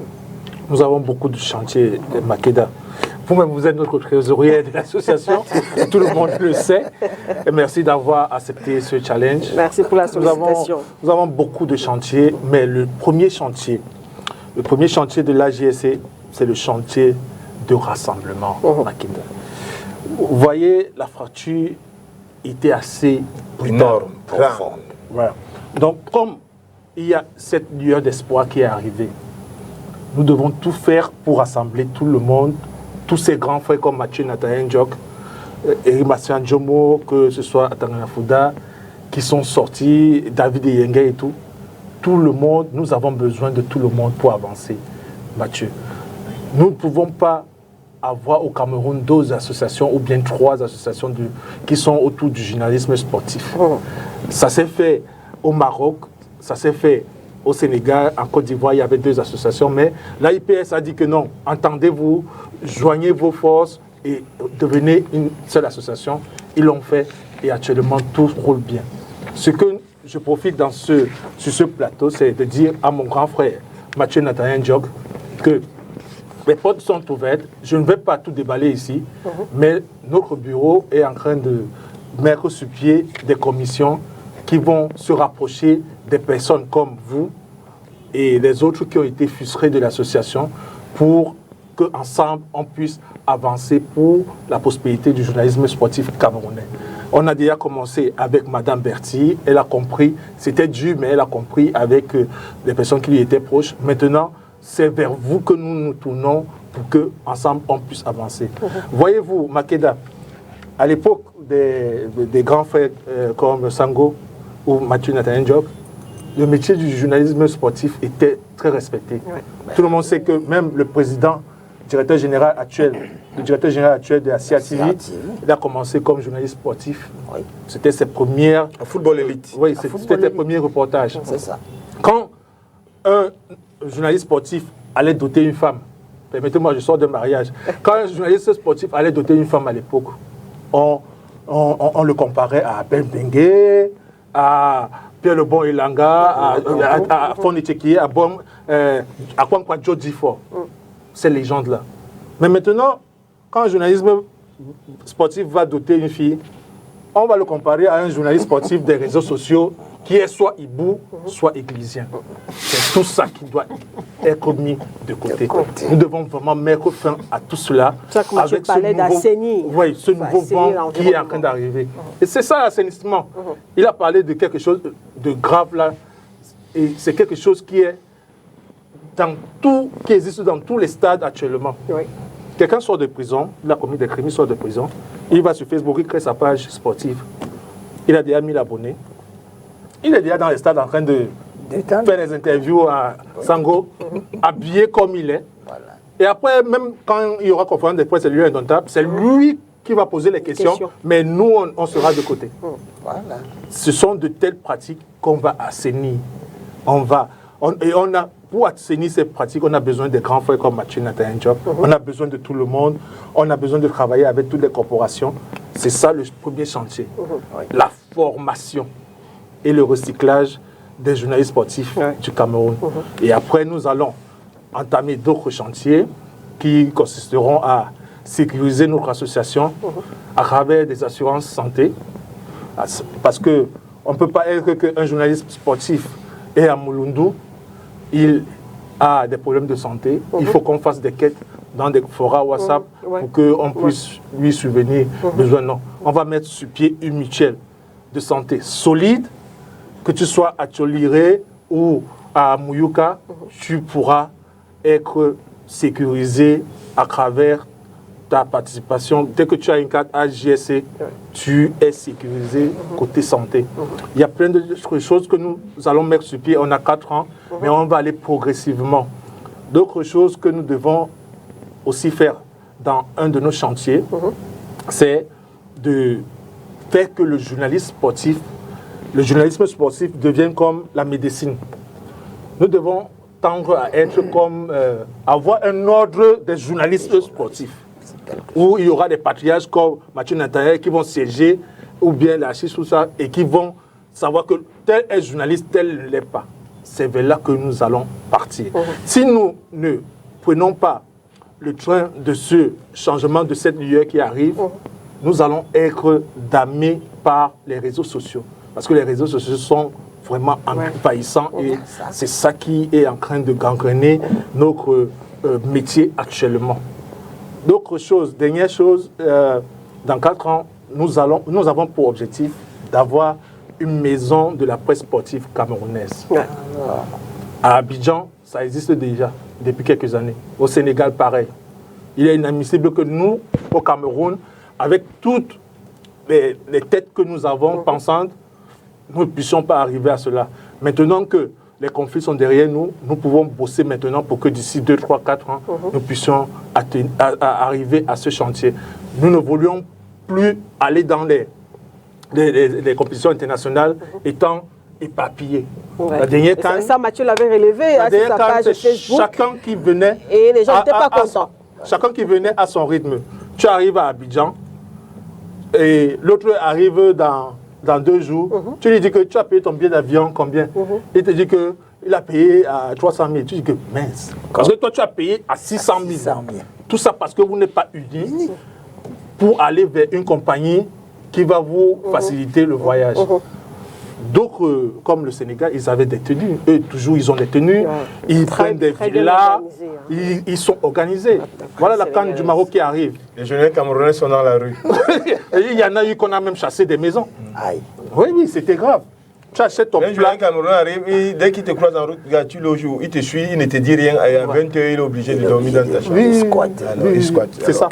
Donc, il est parti en villégiature. Le chantier est tellement vaste, Makeda, que nous avons besoin de tout le monde pour avancer. Cher grand frère Mathieu Nathalie Diok, s'il te plaît, on va vous rencontrer dans les prochains jours, parler à nos autres grands frères.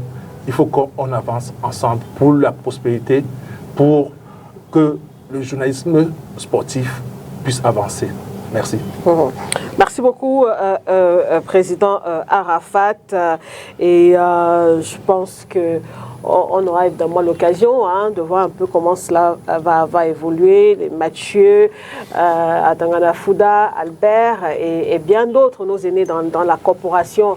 On verra bien. La GSC, c'est la nouvelle chance. On l'a dit et on a l'opportunité là de revoir cette nouvelle chance. C'était le slogan du président, voilà. Donner à la GSC une nouvelle chance. Bon, il est élu, bon vent à lui, le chantier est énorme. J'ai vu ton équipe. C'est une équipe représentative, des jeunes loups qui sont en train de se faire un nom dans le métier. Mais le conseil que je vais vous donner, c'est que j'ai vu votre liste, vous avez près de 15 personnes. Sachez qu'une association au Cameroun, vous pouvez être 20, vous allez vous retrouver à 3 qui allez travailler. Et vous allez charbonner seul. Et il faut intégrer ça au quotidien. Et ne vous plaignez pas, il faut vous préparer à ça. Il y a des gens qui viennent prendre les postes dans les associations, après ne font rien. Ils disparaissent, mais ils aiment utiliser ça dans leur CV. Mais après, ils vont vous laisser le travail et ils seront champions pour la critique. C'est les mêmes de votre bureau qui vont vous critiquer. Ils vont dire que vous ne les associez pas, mais eux-mêmes ils ne s'associent pas, ils ne font rien. Donc, c'est comme ça les associations au Cameroun, mais il faut vous apprêter, mais essayez de vous tisser un noyau de 5 baroudeurs qui peuvent mouiller le maillot et avec lesquels, sur votre bureau de 15, avec lesquels vous allez parler, mais aussi beaucoup plus travailler. Ne faites pas comme la FECAFOOT qui ne...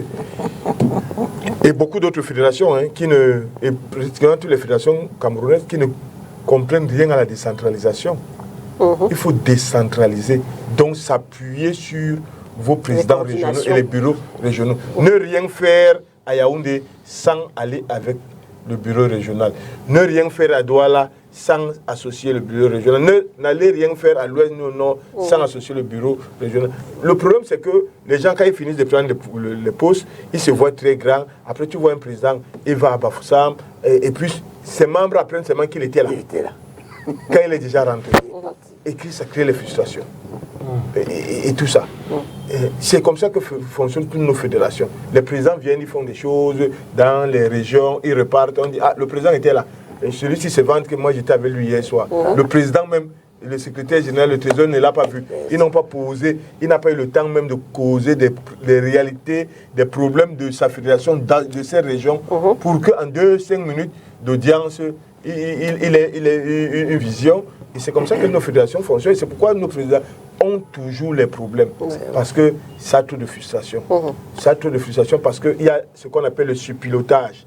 Il y a trop un centralisme.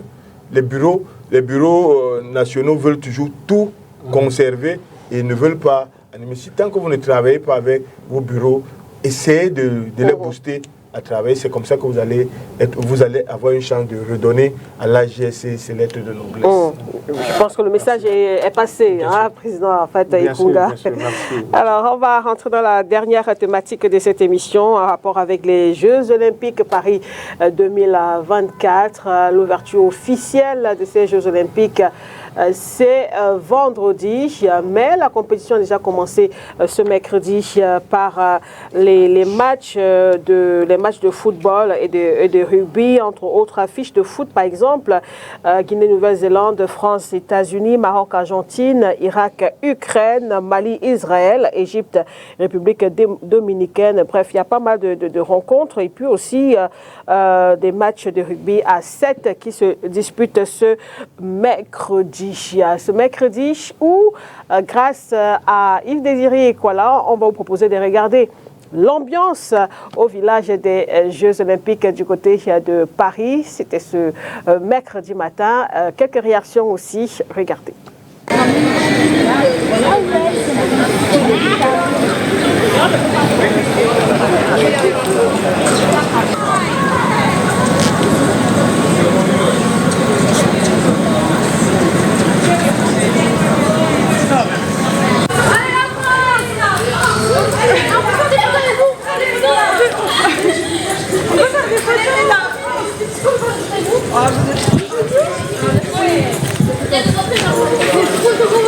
Le Cameroun, bienvenue, le Cameroun, Africa Power, yes. Alors dites-moi, comment est-ce que vous vivez l'ambiance des Jeux? Alors, comment vous dire, Jérémy, qu'est-ce qu'on raconte? On le vit très très bien. C'est de la folie pure et dure. Après, faut dire que on en a bavé, on va pas mentir, pendant 5 ans avec les travaux ici. Il faut savoir qu'ici, vous êtes à Saint-Denis, quartier Pleyel, au niveau du village des athlètes. Il y a 5 ans, ça n'existait pas. On le vit, on le sent, on vibre avec. Et comment vous dire, il n'y a pas de mots, c'est magique, c'est fantastique. Voilà, le monde entier est là. Vous vous rendez compte? La France accueille les Jeux Olympiques. Ça fait 100 ans qu'on ne les a pas eus. Et ça y est, c'est là, c'est chez nous. On est super fiers. On accueille tout le monde. Alors, on est quelques fans, n'est-ce pas, à essayer de crier. Je suis désolée, j'ai plus de voix, ça fait une semaine que je crie tous les jours, juste pour dire bienvenue au monde, bienvenue aux athlètes, bienvenue au sport et surtout bienvenue à la paix. N'oublions pas que M. de Coubertin avait dit trêve olympique. Donc, on est là pour vibrer tous ensemble et donc ça, c'est fantastique.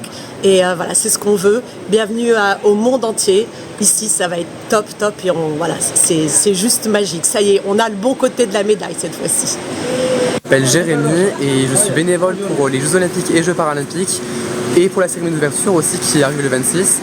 Et dans mon rôle de bénévole pour les Jeux Olympiques et Jeux Paralympiques, je vais remettre les médailles aux athlètes, donc sur la cérémonie des podiums, pour le badminton, la gymnastique rythmique, le parabadminton et le para-haltérophilie. Et je commence du coup le 2 août. Voilà. L'ambiance elle est incroyable. Là aujourd'hui on est au village olympique pour se mettre un peu dans l'ambiance, voir les athlètes et tout ça. Et puis il y a les matchs qui commencent aujourd'hui aussi avec le foot et le rugby.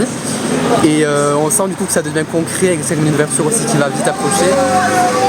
Et pareil du coup pour les Jeux Olympiques, moi j'ai déjà fait des formations, du coup je connais un peu mon équipe, je connais un peu l'ambiance et j'ai hâte que ça commence. So I have to do it in English. Yeah. So I'm a pin collector from Germany. I'm 50 years old and I do pin trading since 1992 in Barcelona, where I started doing pin collection. And now, well, I'm in Paris to do as many pin trades as possible, but I only trade, I don't sell. Is that an exciting activity? it's very exciting. Yeah, because you get to get in contact with all the athletes, people from all the world, you know, like you, journalists, media, and it's just a great place to exchange pins and to get in contact with other people. It's Scott Reed. I'm from the United States, and I like to travel to the Olympics and attend events and meet people and trade pins. The activity is exciting. It's fun. I get to meet a lot of people like you and athletes and see friends and have memories associated with the pins. Voilà, de retour en plateau après ces belles images que nous a envoyées Yves Désiré et Kola qui nous disons merci. Mathieu, on comprend que du côté de la France, notamment de Paris, tout est prêt. C'est un événement énorme qui se déroule. On l'a vu un peu dans les différentes réactions. Les Français contents de recevoir le monde chez eux. Mais les Français nous donnent une leçon. Nous avons organisé les compétitions ici et nous avons vu les Camerounais ne se sentaient pas très impliqués. Donc, il faut dire à ceux qui nous dirigent, les autorités administratives là, et politiques, que quand on organise une compétition comme ça, ce n'est pas une affaire de fonctionnaires. C'est une affaire des Camerounais qui doivent se l'approprier dans les quartiers, créer des villages, créer des communautés qui vont accueillir cette compétition et qui vont accueillir ces délégations-là et mettre ces délégations-là dans une chaleur. Regardez comment la délégation camerounaise est mise dans une chaleur, bon enfant, où elle est heureuse. C'est la première leçon qu'il faut tirer. La deuxième leçon, c'est que je crois que comme cette année, notre délégation est très chétive. Le Cameroun a donc les moyens de mettre les petits plats dans les grands et ils sont vraiment très bien encadrés. S'ils avaient les moyens, si seulement l'encadrement et les moyens qu'on avait mis pour eux cette fois-ci, pour ces 6 athlètes-là, si ça suffisait pour gagner les médailles, je suis sûr qu'on aurait gagné je suis sûr qu'on rentrerait avec des médailles. Malheureusement, ça ne suffit pas pour gagner les médailles parce que ce n'est pas le jour du match qu'on nourrit la poule. Donc, on est content que le gouvernement et le comité national olympique aient fait des efforts pour les mettre dans des conditions idoines dans lesquelles ils n'ont jamais été les délégations précédentes. C'est bien, mais dommage, il faut que ça n'enlève en rien le fait que nous sommes avec une délégation chétive, on pouvait voir mieux, on pouvait aligner 20 athlètes à cette compétition. Il y a beaucoup de compétitions qualificatives qu'on a ratées dans beaucoup de disciplines et donc ça nous fait toujours très mal, parce que j'ai vu un communiqué du ministère des Sports qui a fait le bilan des compétitions qu'elle a financées en 6 mois et j'ai vu que pratiquement toutes les fédérations sont parties, ont gagné des trophées. Je crois qu'on a ramené plus de 300 ou 500 médailles dans l'ensemble. Mais malheureusement, dans toutes ces médailles-là, il n'y a aucune médaille qui a été qualificative pour les Jeux Olympiques. Pour les Jeux Olympiques. Pourquoi? Donc, il faut qu'on sache faire l'utile à l'agréable, lier l'utile à l'agréable entre financer les compétitions et voir ce qui peut nous permettre d'aligner des compétitions, des athlètes dans les grandes compétitions comme les Jeux africains. Donc, pour moi, je reste sur ma faim. Je veux qu'une de ces athlètes nous fasse rêver, mais malheureusement, je crois qu'on a des chances de médaille avec la judoka, mais je ne vois pas une athlète esselée. Tu es dans un gymnase où toutes les autres délégations ont 26 compétiteurs. Toi, tu es seul avec ton entraîneur, avec les personnes pour t'applaudir. Je ne sais pas, même si tu es fort, comment, je crois que ça va. Mais je crois que celle-là, si on avait des karatékas, des damudokas, des boxeurs, d'autres judokas aussi, qui étaient là dans la délégation, qui peuvent l'applaudir pendant qu'elle passe, je suis sûr qu'elle ferait, elle nous ramènerait une médaille. Malheureusement, ce n'est pas le cas. Elle est là elle va être dans le couloir du judo comme une orpheline. C'est ça le problème avec nos athlètes. Chacun sera dans son couloir comme un orphelin. On a deux, on a deux dans la natation, mais on sait que vraiment là-bas, c'est le principe de Coubertin.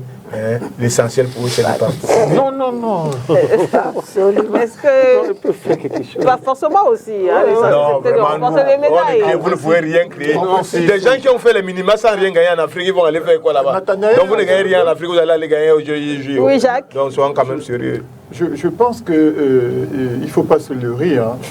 Aller aux Jeux Olympiques, ça ne se prépare pas en un jour. Et ça demande pour certaines nations 10 à 20 ans pour aller rayonner sur le plan olympique. Bon, les nations qui sont déjà aguerries sortent seulement les produits à chaque fois. C'est-à-dire que quand un produit ne sert plus à rien, je parle des sportifs. On a déjà préparé la relève, on connaît le gars qui va jouer dans 4 ans. Est en train de passer. Donc il faut que la chaîne prenne. Il faut que ce soit bien huilé pour que la chaîne prenne et que ça fasse tourner le véritable moteur de production des talents pour les Jeux Olympiques. Donc ça, au niveau de la préparation, il faut se le dire encore, ça part depuis la pépinière. Tant qu'on n'a pas respecté ça, on ne va pas s'en sortir là-dessus. C'est aujourd'hui qu'on prépare les JO de 2000, regardez, dans 4 ans. Ce n'est pas dans 4 ans qu'on va aller jouer. Ce n'est pas 2028 qu'on va préparer aujourd'hui. On va aller sur les compétitions préparatives. Ce sont les FENASCO. Oui. Ce sont les FENASCO. Il faut détecter les talents. Quand on part dans les FENASCO, combien d'établissements scolaires ont des infrastructures adaptées pour préparer les enfants au sport de haut niveau tel que la loi de 2019 le dit? La loi, elle est bonne là-dessus. Que fait le gendarme qui doit surveiller ça pour que ces infrastructures qui ne font que penser aux immeubles mettent à côté quelque chose de nécessaire, ne serait-ce que pour la santé du jeune et sa préparation à avoir des automatismes qui permettent demain d'être un bon homme au service même s'il n'est pas seulement dans le sport. Tu permets que je mette de l'eau dans ton moulin. Ça me choque parce que vous voyez des lycées, parce que là on parle, vous faites comme c'est le collège privé, vous voyez des lycées où, nous avons fréquenté des lycées où il y avait encore des gymnases en plein air, mais les AP ont transformé ça pour construire les salles de classe, et finalement le même lycée n'a plus le terrain même de handball. Et là, on a un professeur d'EPS qui est entraîneur aujourd'hui, mais il a enseigné dans les lycées où il détectait les talents. Aujourd'hui, moi, je connais, mes enfants se plaignent, on fait du 6e en terminale sans aller faire un cours d'EPS. Ils ont fait ça par écrit. Il faut qu'on arrête ça. Donc ça, à partir de ce moment, si la loi, elle est là, et que celui qui doit surveiller pour donner ses licences à ces établissements scolaires, ces proviseurs, même les APE qu'on tend à vouloir supprimer, ça servait à quoi? Les collectivités, la loi le dit, aident à soutenir ce sport-là. Des quartiers comme scolaires, tout ça. Le maire peut décider de doter 3 établissements de grandes infrastructures chaque année. Chaque année, il peut aussi s'appuyer sur des partenariats extérieurs. Il faut qu'une vraie politique soit menée dans ce sens. Mais seulement quand on monte à l'étape de dessus, la loi elle est bonne à ce niveau, quand on monte à l'étape de dessus, vous allez voir, je pense que c'est l'article 22 de la loi de 2019, hein? la barre 014. Donc quand vous regardez, on dit au niveau du sport de haut niveau que l'État peut. Et attention à ce mot-là, parce que là, il détruit toute la substance qui est nécessaire pour la préparation des athlètes. On vous dit l'État peut, donc l'État ne doit pas. L'État peut. Donc si l'État peut, elle fait. Si elle ne peut pas, elle ne fait pas. L'État peut vous apporter au sport de haut niveau. Et on cite tout ce que l'État peut. Est-ce que vous comprenez ce que cela veut dire? Donc ce n'est même pas un devoir. Ce n'est pas un devoir. Donc ce n'est pas un devoir, c'est quand ses possibilités, elle met ça devant, qu'elle peut le faire. Et à partir de ce moment, même si vous travaillez à la base, et qu'après, il n'y a pas la continuité, parce que les Olympiques, c'est la finition. Donc on a travaillé toutes ces étapes-là, et chaque étape est importante. Si vous loupez un seul maillon de ces étapes-là, vous allez freiner la performance à la fin. Ça, c'est pour déjà le record de participation. Maintenant, il y a les phrases au niveau de l'organisation, aussi des cadres souvent de certaines fédérations qui n'ont pas beaucoup marché, alors qu'on avait quand même des prétentions pour aller glaner ces médailles. Nathaniel a soulevé quelque chose qui est important de le dire. On a eu beaucoup de médailles aux Jeux africains, hein? On a eu beaucoup de médailles aux Jeux de la francophonie, mais ce n'est pas que le niveau du Cameroun qui a chuté. Hein? Parce que quand on a des médailles, le Cameroun remporte des médailles dans de telles compétitions, il y a 2 choses qu'il faut mettre en exergue. Les qui étaient présents à ces compétitions. Est-ce que les véritables 14 de ces différentes disciplines étaient présentes à ces compétitions ou pas. Si elles étaient là, est-ce que ce n'est pas le niveau de performance africaine qui prend un coup? En ce moment, l'Afrique n'est pas à reprocher. C'est pour ça que vous allez voir nos compétiteurs vont se qualifier comme SME dans des compétitions intercontinentales. Intercontinentales pour obtenir leur minima. Maintenant, on va laisser tout ça. Nous sommes dans les Jeux Olympiques maintenant. La machine peut opérer. Voilà. Nous sommes dans les Jeux Olympiques. Au niveau de l'organisation, il faut le dire, c'est pas nouveau. L'Occident sait organiser. Certains pays africains savent également organiser. Mais nous, on a une grande compétition. Moi, j'ai dit qu'il fallait sommer cette compétition de souveraineté. Le Cameroun, qui se dit continent, a créé le continent. C'est-à-dire que, mais on a vu que c'est à la dernière journée qu'on a commencé à voir la vraie mobilisation camerounaise.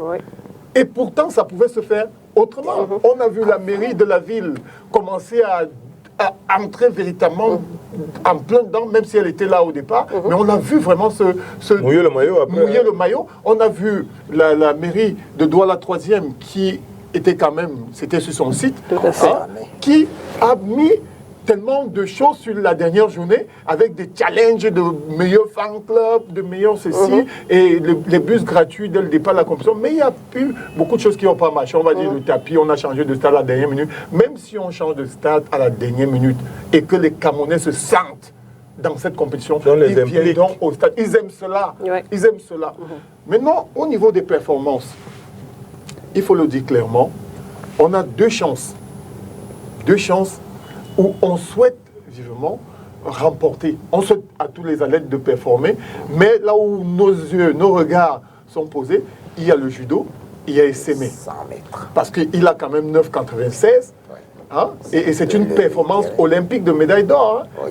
Il y a 4 Jeux olympiques, c'était une performance olympique de médaille d'or. Donc c'est vrai que ce n'est pas à négliger. Donc lui, il peut créer la surprise parce qu'on l'a vu courir. Ses départs étaient un peu timorés, mais il était très bon finisseur. Donc s'il a véritablement travaillé ses départs-là avec la concentration de fin de stage, on peut espérer une médaille. On a notre judokate Sorpi qui n'est pas en reste. Elle est une judokate aguerrie, une compétitrice aguerrie.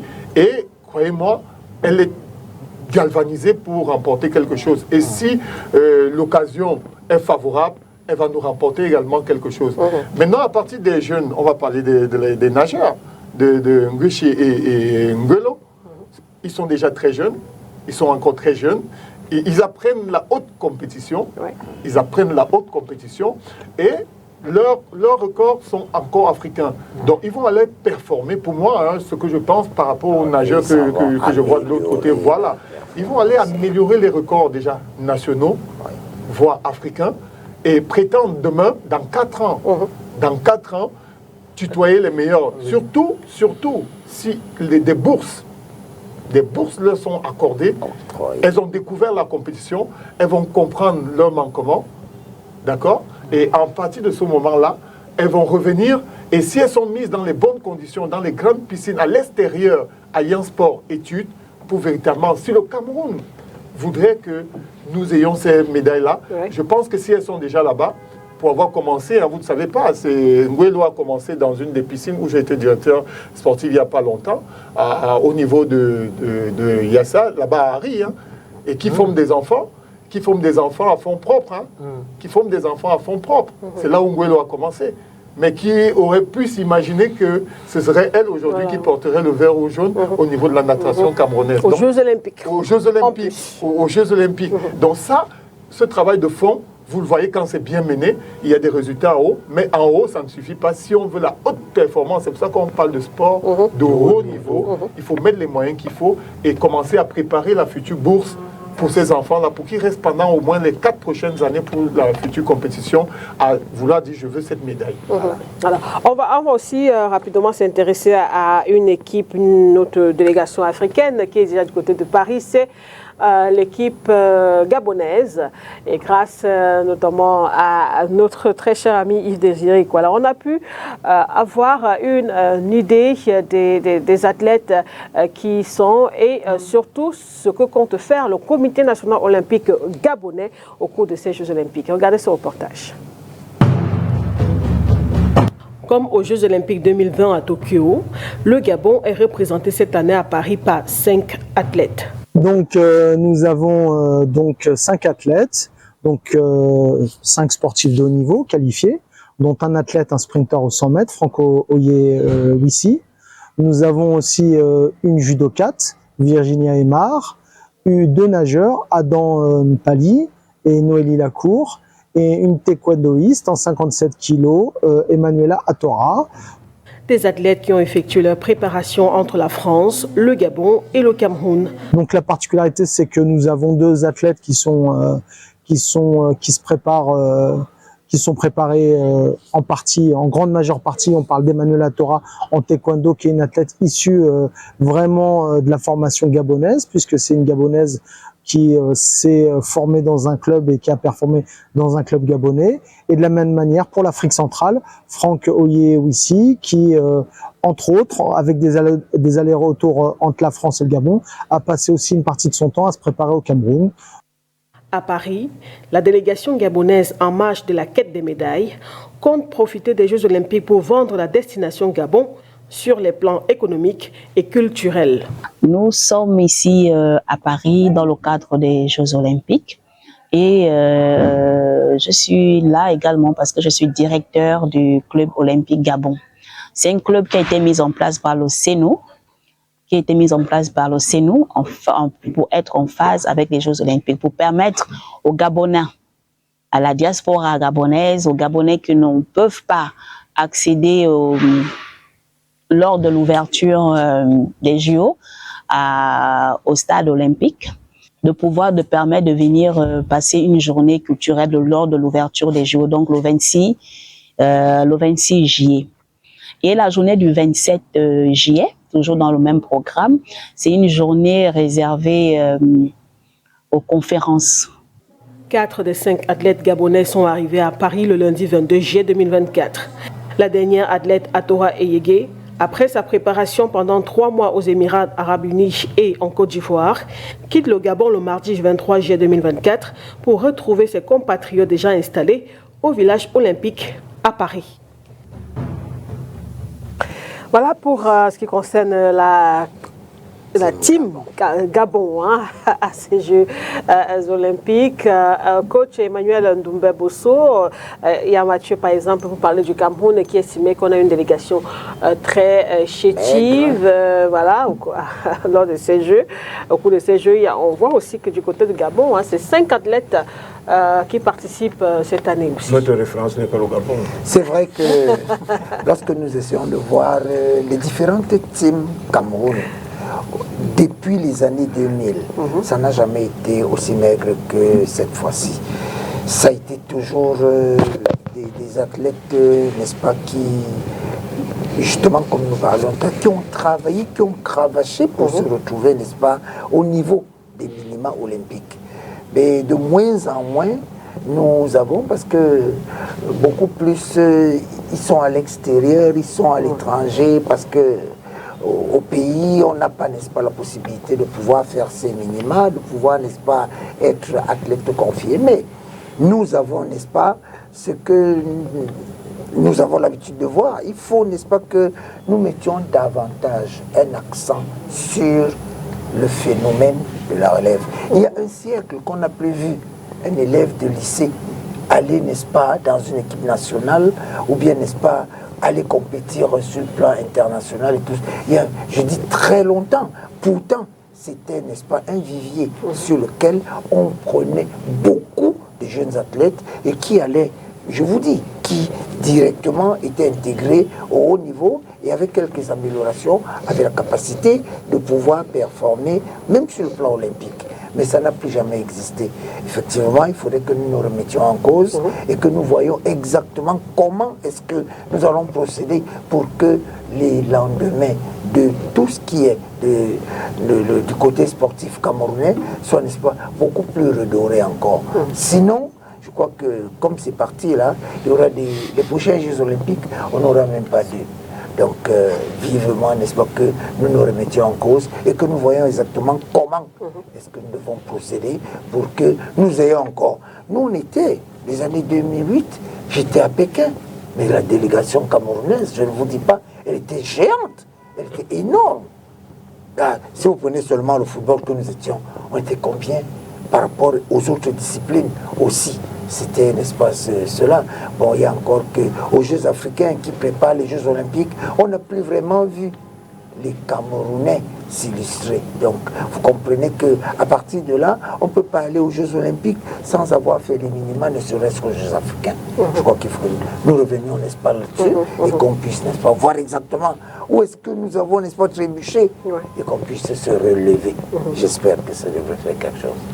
Alors, Arafat, est-ce que, sur ce plateau, on estime que la délégation camerounaise est assez maigre. Est-ce que le nombre d'athlètes égale forcément au nombre de médailles? C'est-à-dire, est-ce que le fait d'avoir plus d'athlètes voudrait dire qu'on aura forcément plus de médailles dans une compétition comme les Jeux olympiques?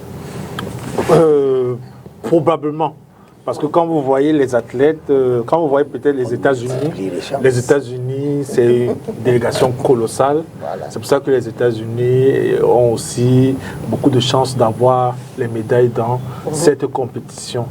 Mais moi, ce qui me chagrine beaucoup plus par rapport à ces JO, c'est aussi la chétive présence des journalistes sportifs camerounais.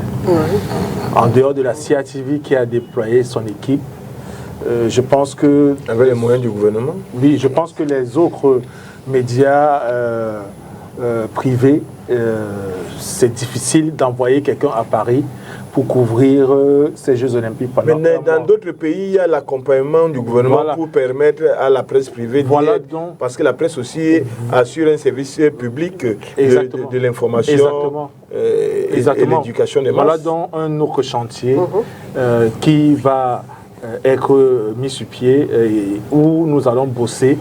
Mais pour arriver à avoir l'accompagnement aussi du service public et d'autres partenaires, il faut qu'on connaisse des associations. Il faut d'abord connaître des interlocuteurs sérieux. Voilà. Il faut qu'on arrête de savoir que le journaliste sportif, c'est quelqu'un qui est hibou ou bien églisien et tout. Donc il faut vraiment qu'on soit sérieux. Parce que là, Makeda est obligé d'utiliser quelqu'un qui travaille pour la fédération d'athlétisme et pourtant, voilà, on pouvait déployer quelqu'un, un journaliste là-bas, et puis ça lui fait aussi des formations, ça fait que lui aussi, voilà. Donc c'est un énorme chantier, et je crois qu'on va y arriver ensemble, comme j'ai dit tout à l'heure. Parlons du côté sportif, en dehors de SME, qui Dieu peut faire, il peut être sur une bonne vibe, pas comme il a pris la moto derrière moi pour arriver à Japon. Alors qu'il avait 2 voitures à sa disposition. Non, ça aussi c'est parce qu'il y avait un embouteillage. Voilà, donc il a expliqué. Donc on peut compter sur SME, on peut compter sur la judo-4, la natation. C'est vrai qu'ils viennent de mon village à Cité-Sic, au stade, à la piscine olympique. Ils vont essayer de se battre, mais dans 4 ans, je crois que on peut compter sur eux dans 4 ans. Pas cette année?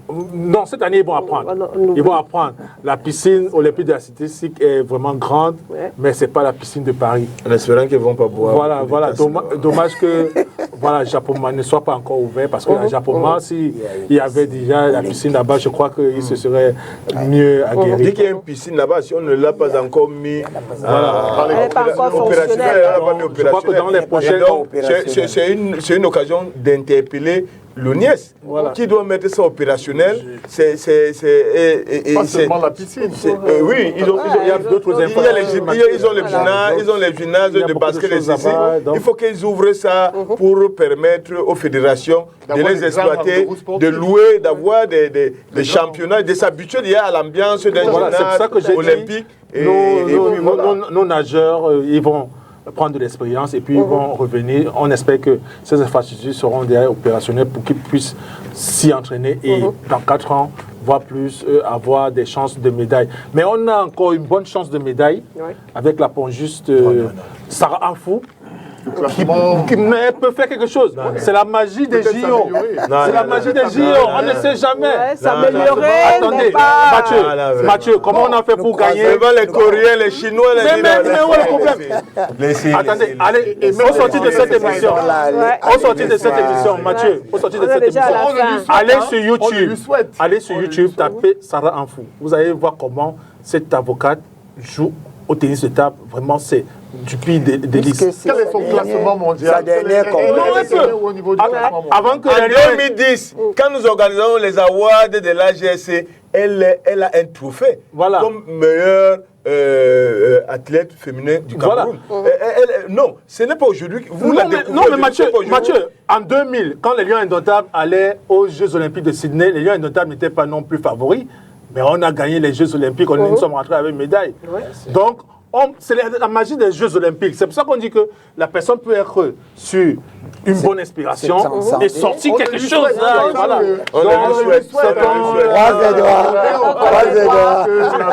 La magie opère.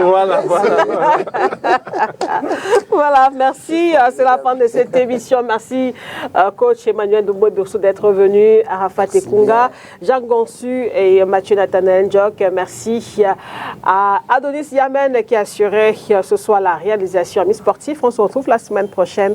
Au revoir. Au revoir.